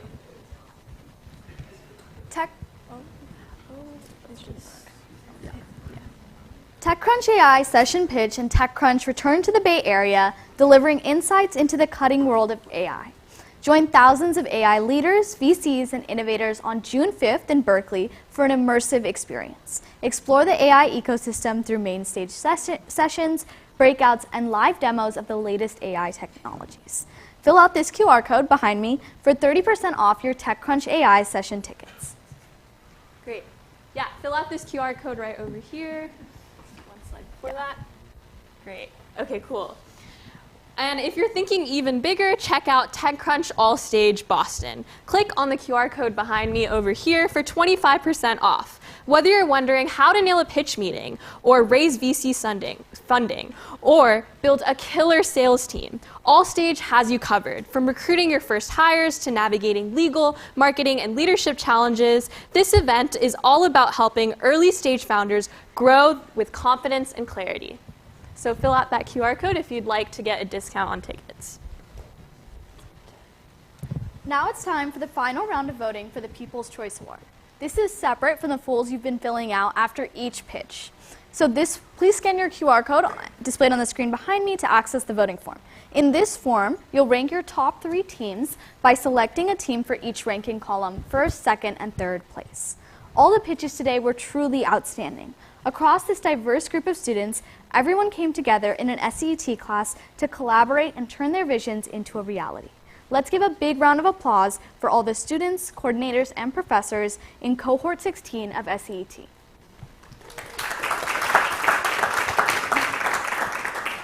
So who attended the Expo today? Raise your hand.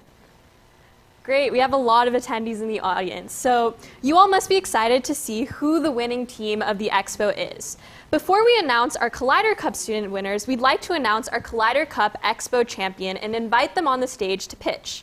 If you missed it, for the 3rd time in Collider Cup history, right before our event, we hosted an expo where students that have taken SCET courses presented their startups, and attendees voted on their favorite alumni team. All these alumni are students who have taken SCET classes and have used their project that they've developed to continue their entrepreneurial journey. It doesn't have to be a product that was developed in an SCET class. The teams this year are Blue Chip Bio, Saturance, Bioject, Equipad, Bitforge, and SomAI. Or some idea. Any students who has taken an SCET class is eligible to participate in the Expo next semester. So the Collider Cup participants that I see here, I better see you at the Expo next year. The Expo teams also have the opportunity to partner with the House Fund. This helps pair Berkeley founders with the resources they need to thrive and develop their startup. From mentorship to funding, this is about unlocking the potential of unstoppable student entrepreneurs. The winning Expo team has the opportunity to have an interview with Pair VC for the chance to receive $25,000 uncapped safe investment, have an interview with Alchemist Accelerator, and receive a trifecta of TechCrunch Disrupt tickets, including TechCrunch Sessions AI in Berkeley, TechCrunch All Stage in Boston, and TechCrunch Disrupt in San Francisco. Many of these founders are previous Collider Cup participants. You can learn more about each team on our SCET Expo webpage. Some of our past Expo teams have been invited by SCET to pitch at TechCrunch, including Uncracked and Optogenics, and some have even been nominated by SCET to represent UC Berkeley as a whole at the ACC Inventure competition, such as CodeBlue AI. Without further ado, this year's Alumni Expo winner is Equipad. They are revolutionizing. Yeah, we can give a round of applause.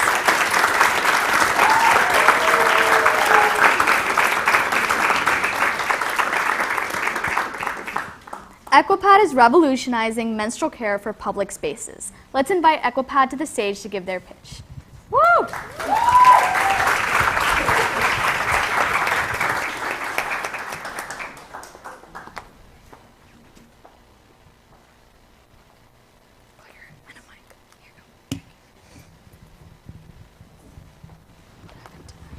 I brought party favors. They're not party favors, they're pants. It was there. Cool.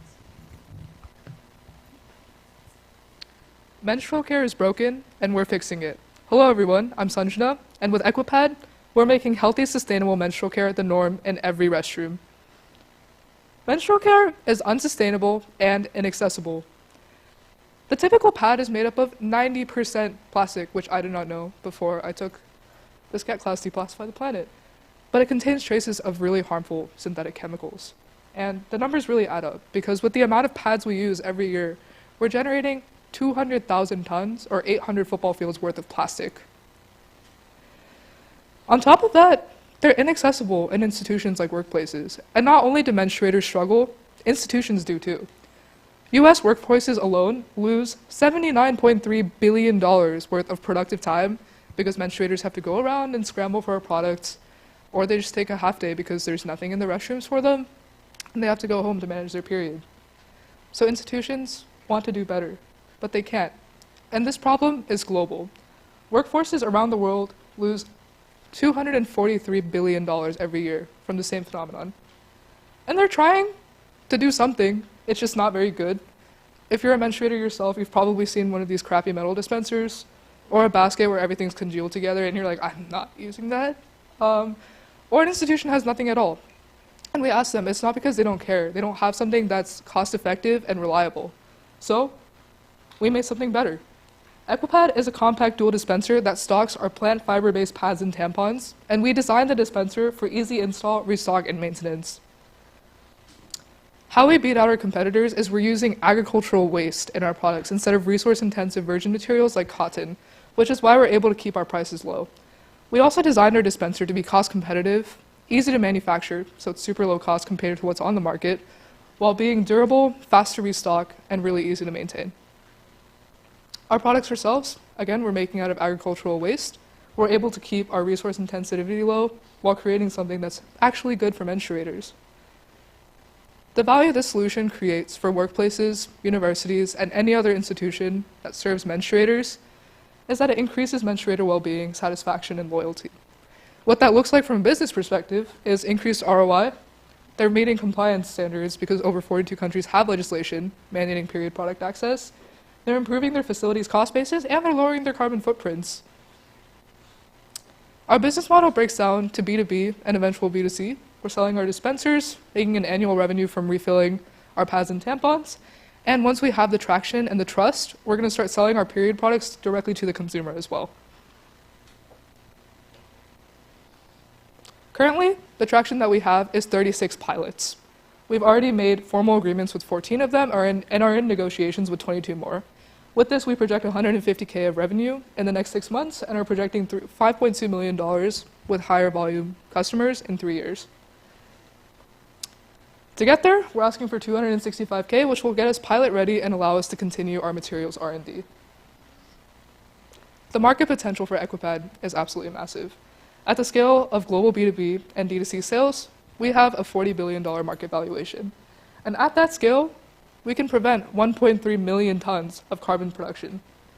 And we can also make menstrual care more accessible for 1.9 billion menstruators. Our team is the right team to do this. Pooja and I are co-founders, and we met in a SCET class. We have a robust background in bioengineering, mechanical engineering, human design, and we have really awesome advisors as well. Shrikant was actually a shark on Shark Tank India, and we're really excited to take this forward. Thank you very much for your time, and we hope that you will join us in making menstrual care that's better for the planet and better for our bodies the norm everywhere. Thank you.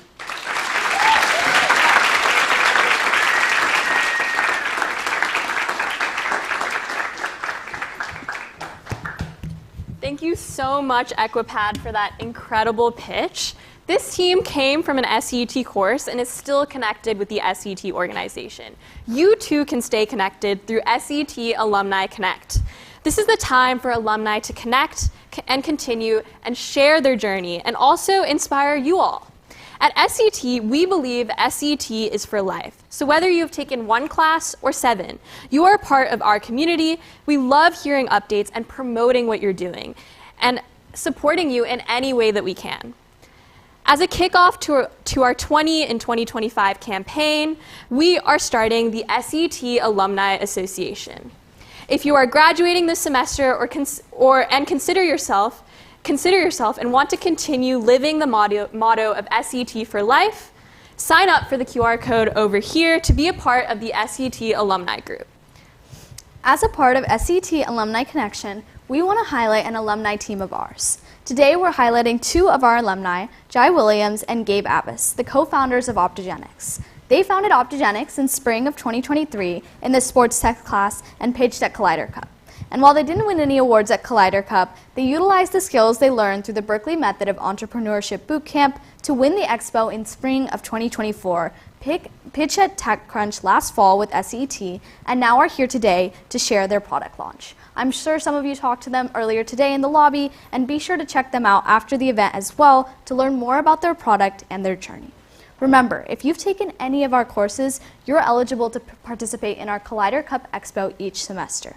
It doesn't have to be a company you founded in a class, as once an SCET, you will be an SCET for life. And now we'd love to pass it off to Jesse Deeker for a few words and to give out some awards. And before I pass it off to Jesse, Jai is over there if you want to say hi. He's from Optogenics, so if you want to see him after, you can go ahead and say hi to him too.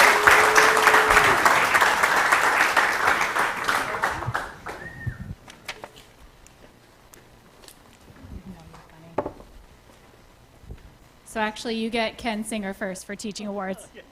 All right, thanks, Jesse. All right, so we're buying the judges a little more time.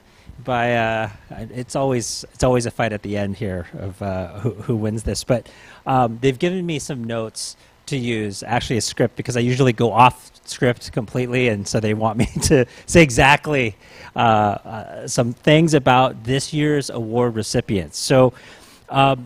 Look, each semester we seek nominations from students, course coordinators, faculty, and staff to recognize an outstanding instructor and an outstanding course coordinator. We have dozens of classes a year, and so we like to honor some of the work that's being done in these classrooms, not just what's the students produce, but what also the teaching staff do as well. So this semester we received a record number of nominations, and we are deeply, by the way, some of them were AI generated, so we know who you are. But the ones that, there are some really genuine comments. See, that's why they give me a script. I just went offline, or off script. But we had some incredible comments from students, and this is not required. You know, as someone who has taught before, getting student evaluations is virtually impossible because people don't want to fill those out. But these were volunteers, the students just volunteering how much they've enjoyed the teaching in their classrooms. And we're deeply grateful for everyone who participated in this process. So the Outstanding Instructor Award honors an educator who embodies excellence across multiple dimensions of teaching and engagement.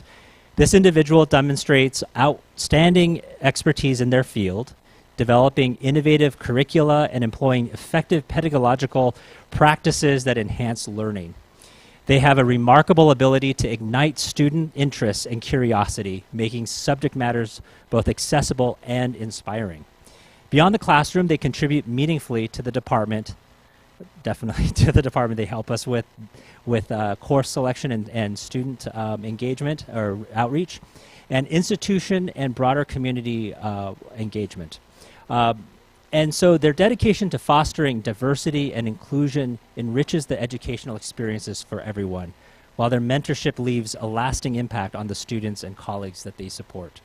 So this year, congratulations, Christina Serrano.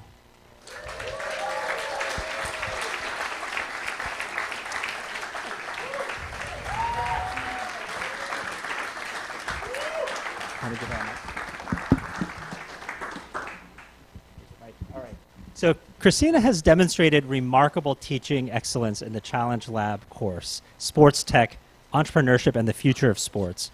Her teaching goes far beyond traditional methods, and you can see the quote from one of the students that, that nominated her. So congratulations, Christina, and thank you for your dedication to our students and to the SCET community. Thank you.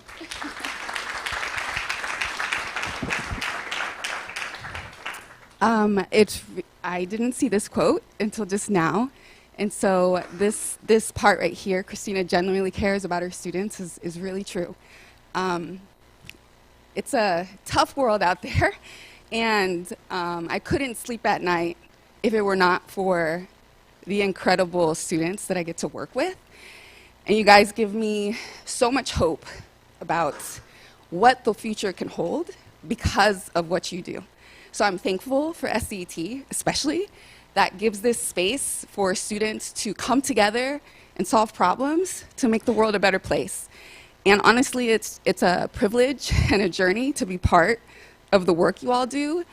And honestly, like, I want to live as long as I can, but I can honestly die just like really happy that I get to be a Berkeley instructor and to participate in helping. Like I like to say, I'm in the business of making change makers, so it's an incredible privilege to be able to do this work. So I thank you for the opportunity. Thank you, Christina.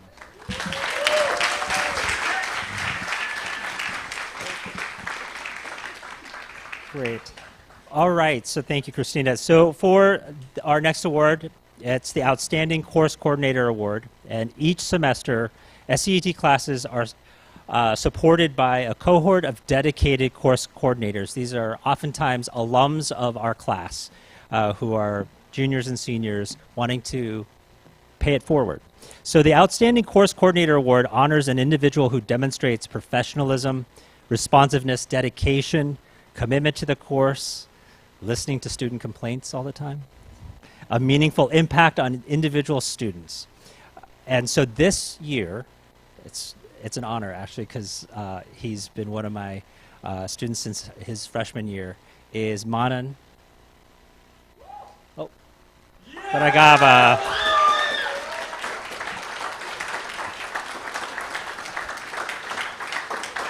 Okay. If you haven't had the pleasure of spending any time with Manan, do so in the reception afterwards. It's been a delight working with you on all things. He has gone above and beyond any student that has worked with us before. He has created so many of the playbooks and resources that our instructors use across all of our classes. So he's not just been a student here or has assisted a class, he's left a legacy for future instructors to use the materials that he's developed. So that's exceptional for anyone, but thank you so much, Manan.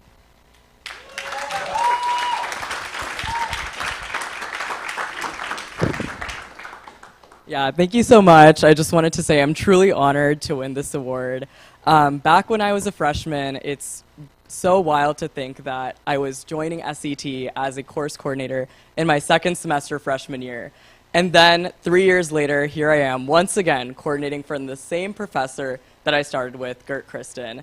It was a huge honor to be involved in developing so many different classes and seeing all of these startup teams grow from idea and convert it all the way into something really tangible and real. And I think it's been my pleasure to be a part of helping many students have that journey and also be a part of that journey myself. I think it was incredible to also be a Collider Cup participant in Spring 24. and also be able to be the first ever lead course coordinator, where I really wanted to take a lot of the resources that I developed for a lot of the students and core staff and my class and share it with the rest of the course coordinator community. I would say that my biggest learnings are really to challenge the status quo and really never settle, because I think those are some of the best things that I learned at SCET and just getting up from so many failures.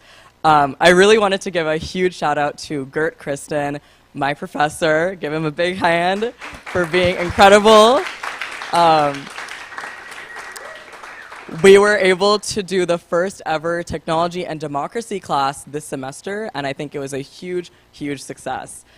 Second, I really wanted to give a big shout out to Jue, who couldn't be here today, but give her a hand as well. She does so much for the entire course coordinator community. It's unimaginable to see how much effort she puts in and dedication to supporting the community. And I also wanted to take the chance to thank Ken for being an incredible supporter and really believing in me throughout this entire journey. And to add on, I also just wanted to thank the entire SCET community, all of my friends, my family, fellow course staff, and all of the incredible people who've been up with me in this journey, because I think that really transformed me to who I am today.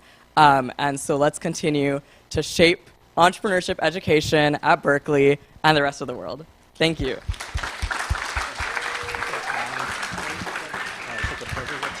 All right, thank you. Come on over. So I want to thank all of our instructors, course coordinators, mentors, guest speakers, judges, staff, and everyone who has contributed to the learning journeys this semester. I know it's always hard to find, to select the instructor or the course coordinator to win these awards, and we always hear from our instructors, how can I win this thing? How can I win this thing? We got great comments from students for every single instructor, so I just want you guys all to know it was hard this year to select someone, but thank you all for your contributions. Also want to acknowledge we have board members of SCET who are in the audience here watching you guys present, and we intentionally invited them because we wanted them to see what they support, the things that they fundraise for, and engage our wider community to come in and teach with you guys. They're here to see the efforts of their work too. So I want to thank all of you guys for contributing your time and your efforts and your resources. So thank you guys. Okay. Okay, I know we all want to know who won the Collider Cup, and so I will try to move through my slides here. But I wanted to quickly let everyone know what our fall 2025 class schedule looks like. Here is a list of the classes that we are offering, and for those who are current students and continuing, you know Phase 1 is active and our classes are filling up fast. So if you are interested in continuing to take more classes at SCET, please take a look. We are listed under the Engine course designation, given that we are in the College of Engineering and the 183 series.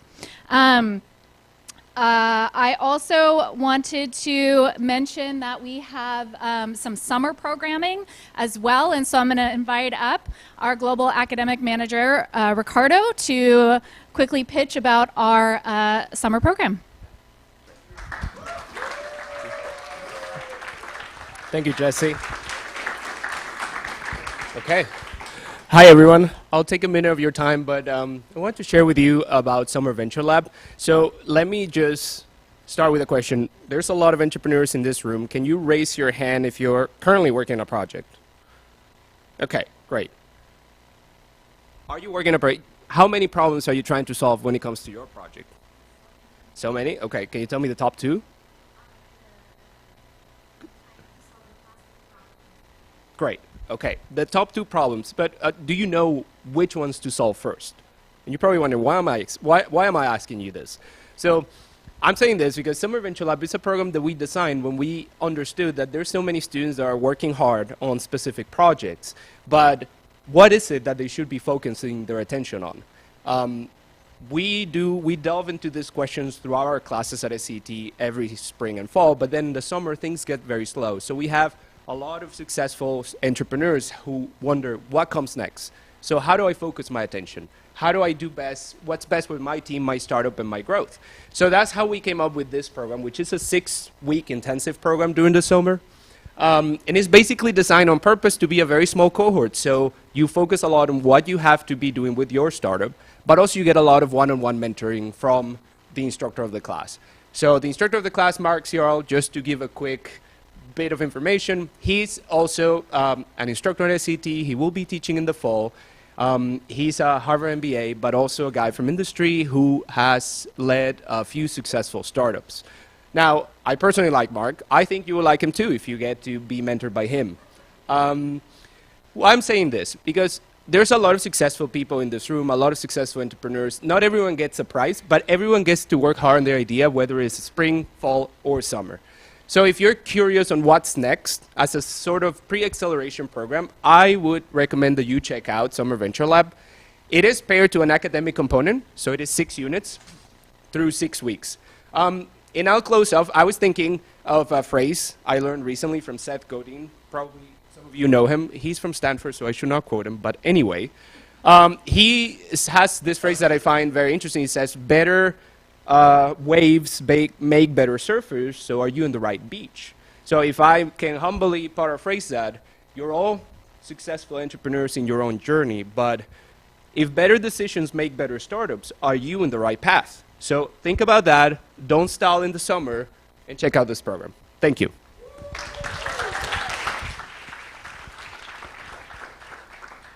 Thanks, Ricardo.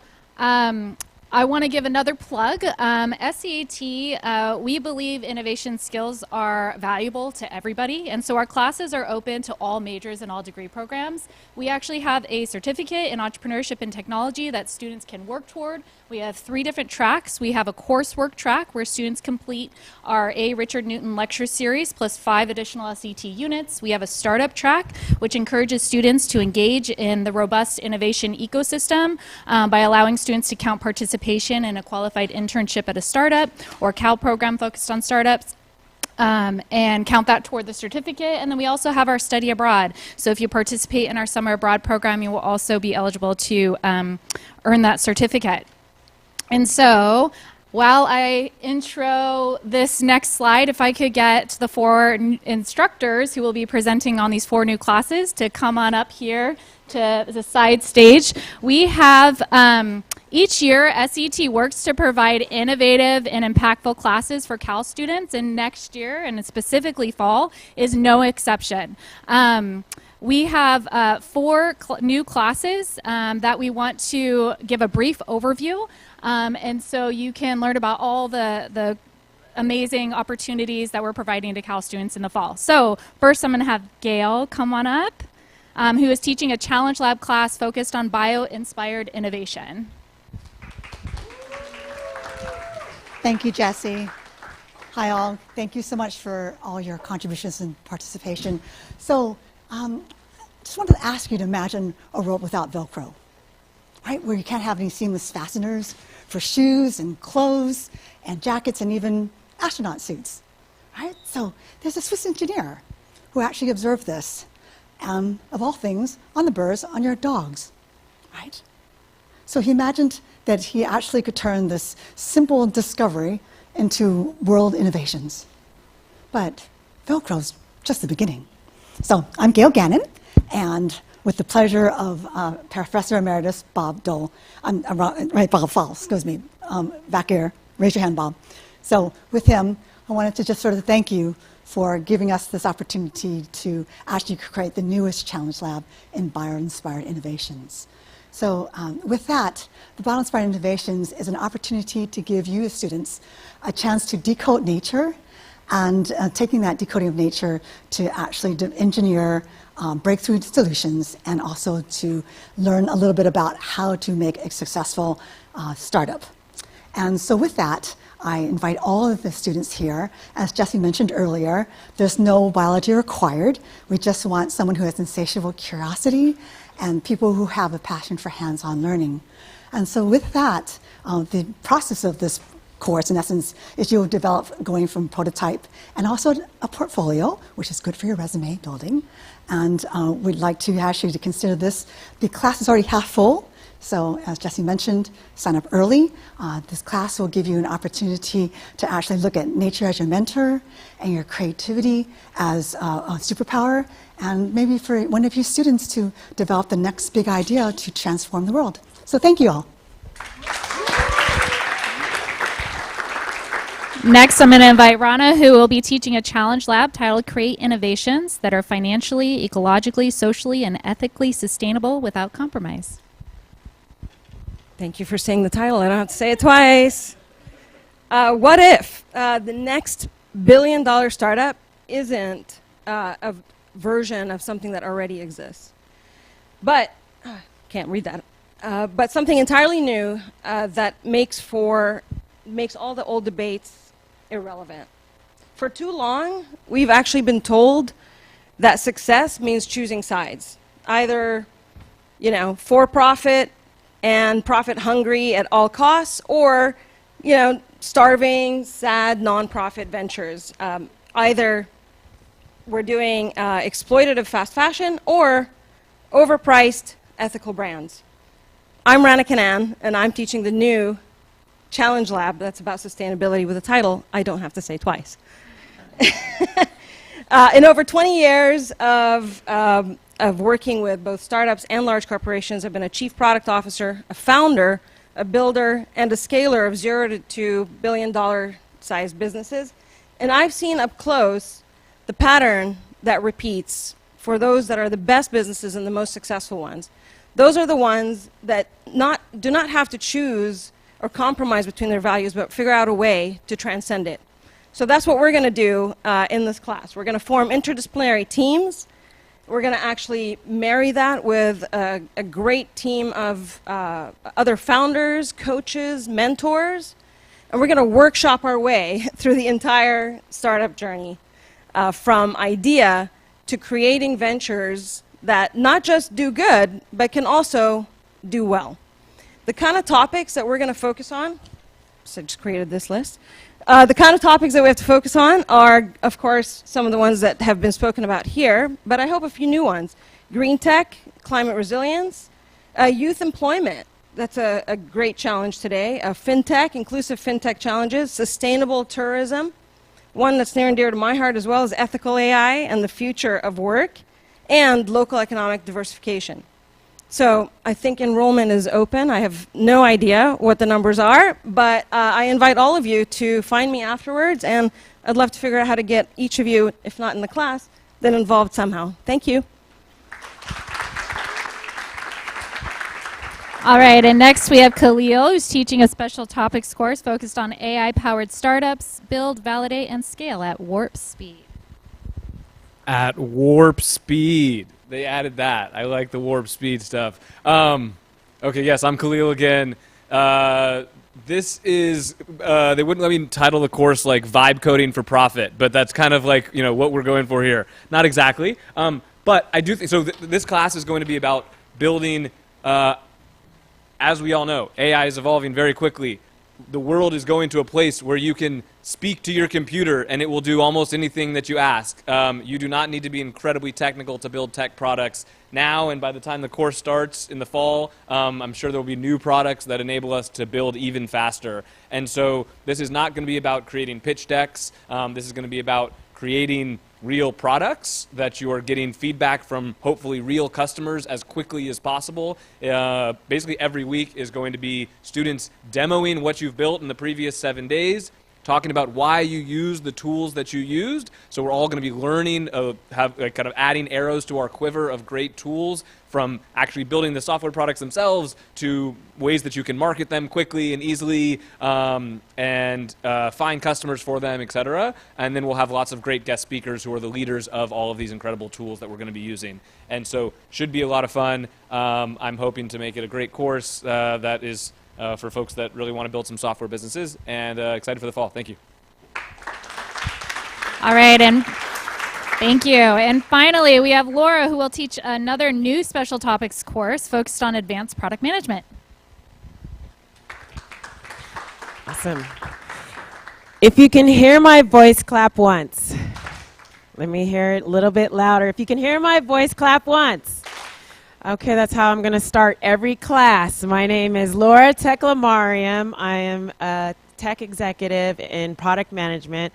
I've worked at some of the world's largest companies like Netflix, LinkedIn, Electronic Arts.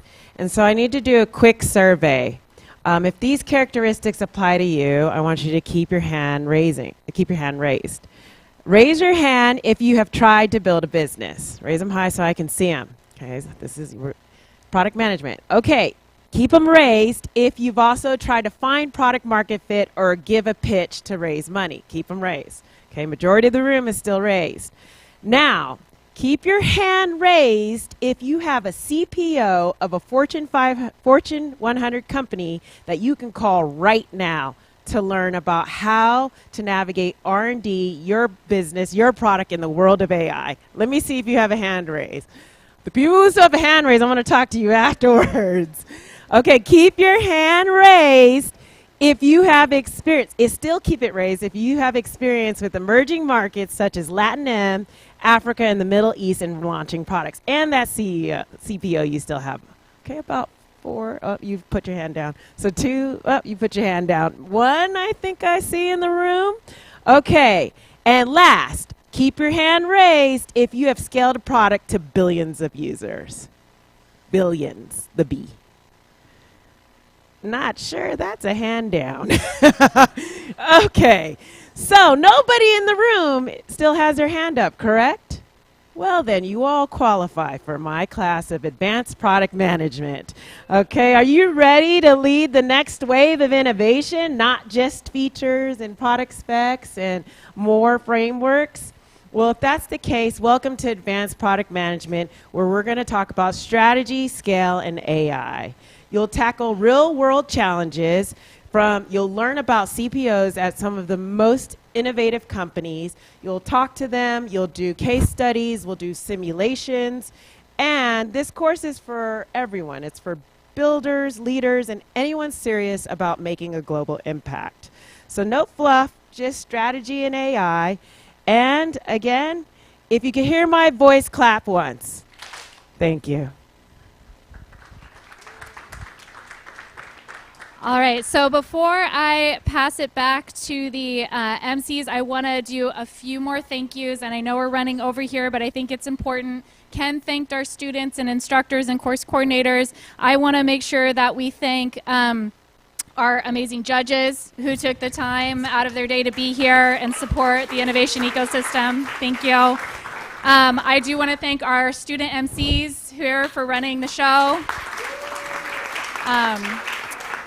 I want to thank our operations coordinator, Tia Fight, and all of our student workers and volunteers, our marketing and communications team, and all of the SCET staff working behind the scenes to make this happen. And lastly, to our academic program manager, Jue Chu, who was the one that put this all together. Her vision, hard work, and dedication made this all possible. The at-large event, the Expo, this event, she's really made this programming so fantastic and impactful for our students. And while she's out sick today, let's give her a huge round of applause. And Jesse stepped in last minute to do all the things that Jue was going to do. So a big round of applause for Jesse. If you know Jessie, she has everything planned. So being asked to come in and step in is like a big deal. So and before we hand it over to the judges to tell us who they've chosen, I just want to also invite you all to our new home over at the new Grimes Engineering Center, which will be opening. We'll be moving very shortly, and that's where most of our classes will be taught. So if you enroll in one of these classes, our new instructors are quite competitive. They just kept out entertaining us with their pitches for their classes. But those classes will be held there. Most of them will be held there, and our competition here may move over there as well. I think that's the intent. So join us as we move to our new center. All right.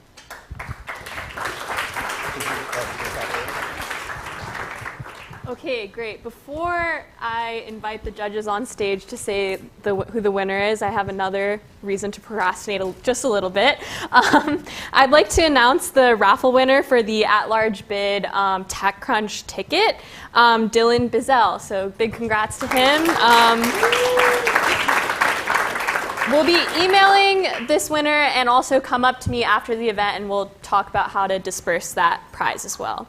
And then the next winner is the raffle winner for the People's Choice voting. We are now excited to announce Rohan K, so round of applause to them too.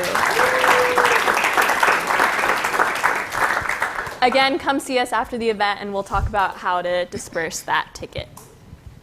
Now I'd like to invite the judges up to the stage, and they're going to be reading out the winners for today. So teams, when you hear your name, please come up onto the stage to receive your prizes, and then shake hands with the judges and gather for pictures. Thank you. Chanmi is also going to be helping us with announcing the winners.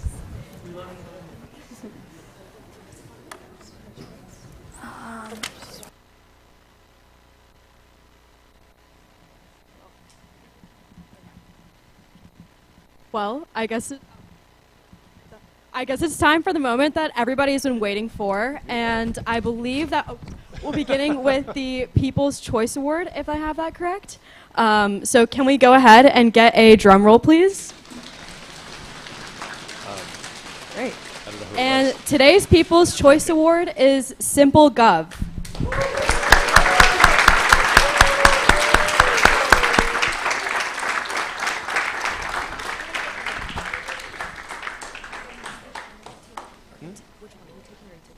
Wow, thank you very much. Why don't we do Wait, why don't we do like 3, 2, 1? Okay, right? Sure. Yeah. Do that. We do 3, 2. Perfect. Yeah.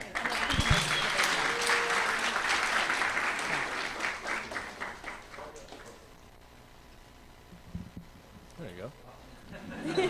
You won that. You earned that. Let's go. Thank you. Congratulations. And now we'd like to go to our next award, Most Innovative Technology. Can we get another drum roll? We have SonAura as our winner for Most Innovative Technology.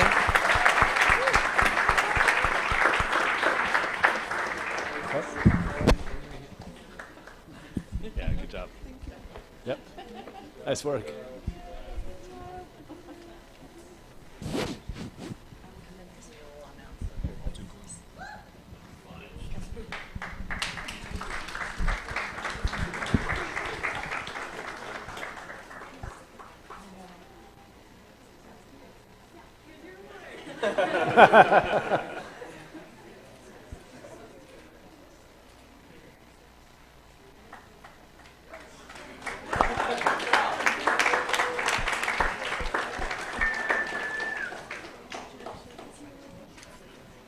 Alrighty, and now our third place runner-up is Bloom. All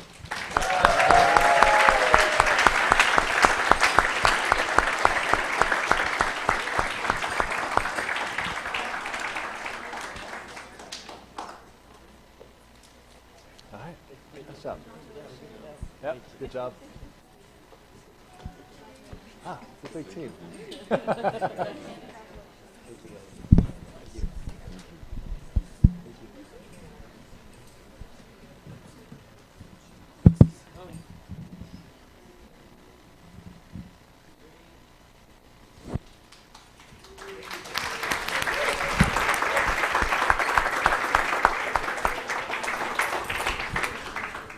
All right. Phenomenal pitches all around. It was a really difficult choice, which is why we were in there until the very last minute. But I'm very excited to announce the second place winner, drum roll, is Muir, or Muir AR.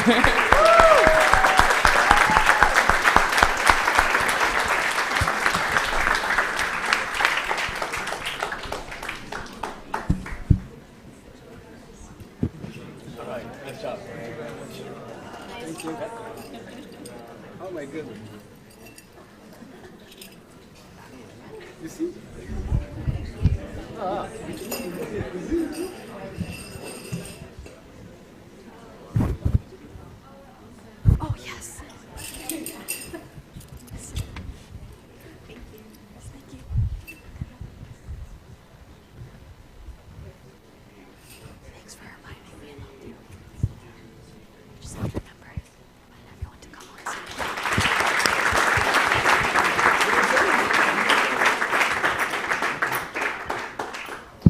All right.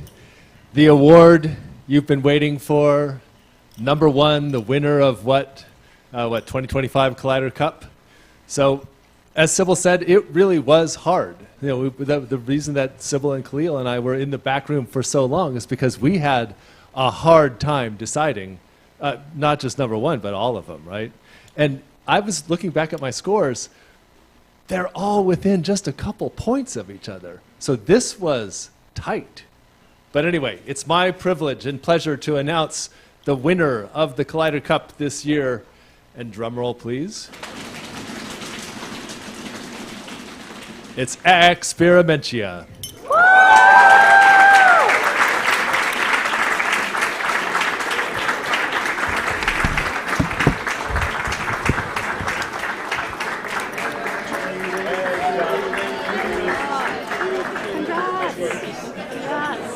Okay, before you all leave, they'll take their picture. We want all of the teams and everyone to come on stage so we can take a group picture too. So remember, don't leave yet. Yeah, so And then we can do. yeah, so if you present it today, come towards the stage so we can take a photo. A judge's picture with the winning team. Yeah. Khalil, a judge's picture with the winning team. So yeah. Okay, if everyone can come on stage.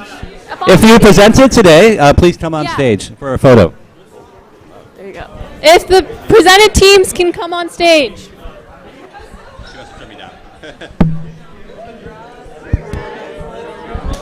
All right, yeah, come on stage. Every team who presented today, please come on stage. Good job, Ken. Thank you, thank you. Did you prepare for a long hours?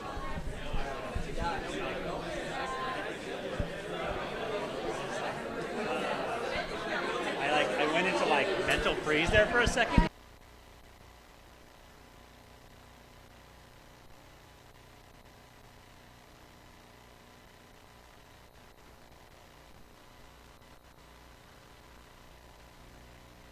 All right, yeah.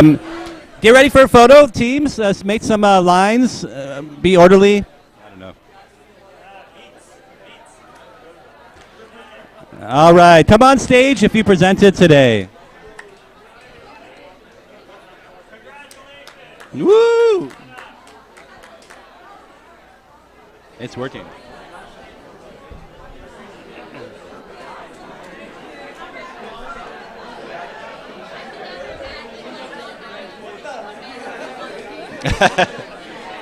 All right, let's start forming some lines. Tall people in the back, shorter in the front. If you're in the front, maybe you'll have to kneel. And let's form some lines. Let's try to move it in. Looking good. Come forward some. Front line, come all the way up. Yeah, edge of this. Very nice. Can you see Ken over there? Yes, I can see Ken, but it'd be good to squeeze in a little bit if you can. Okay. Yeah, so short in the front, tall in the back. Looking great. Oh, yeah, good idea. Good idea.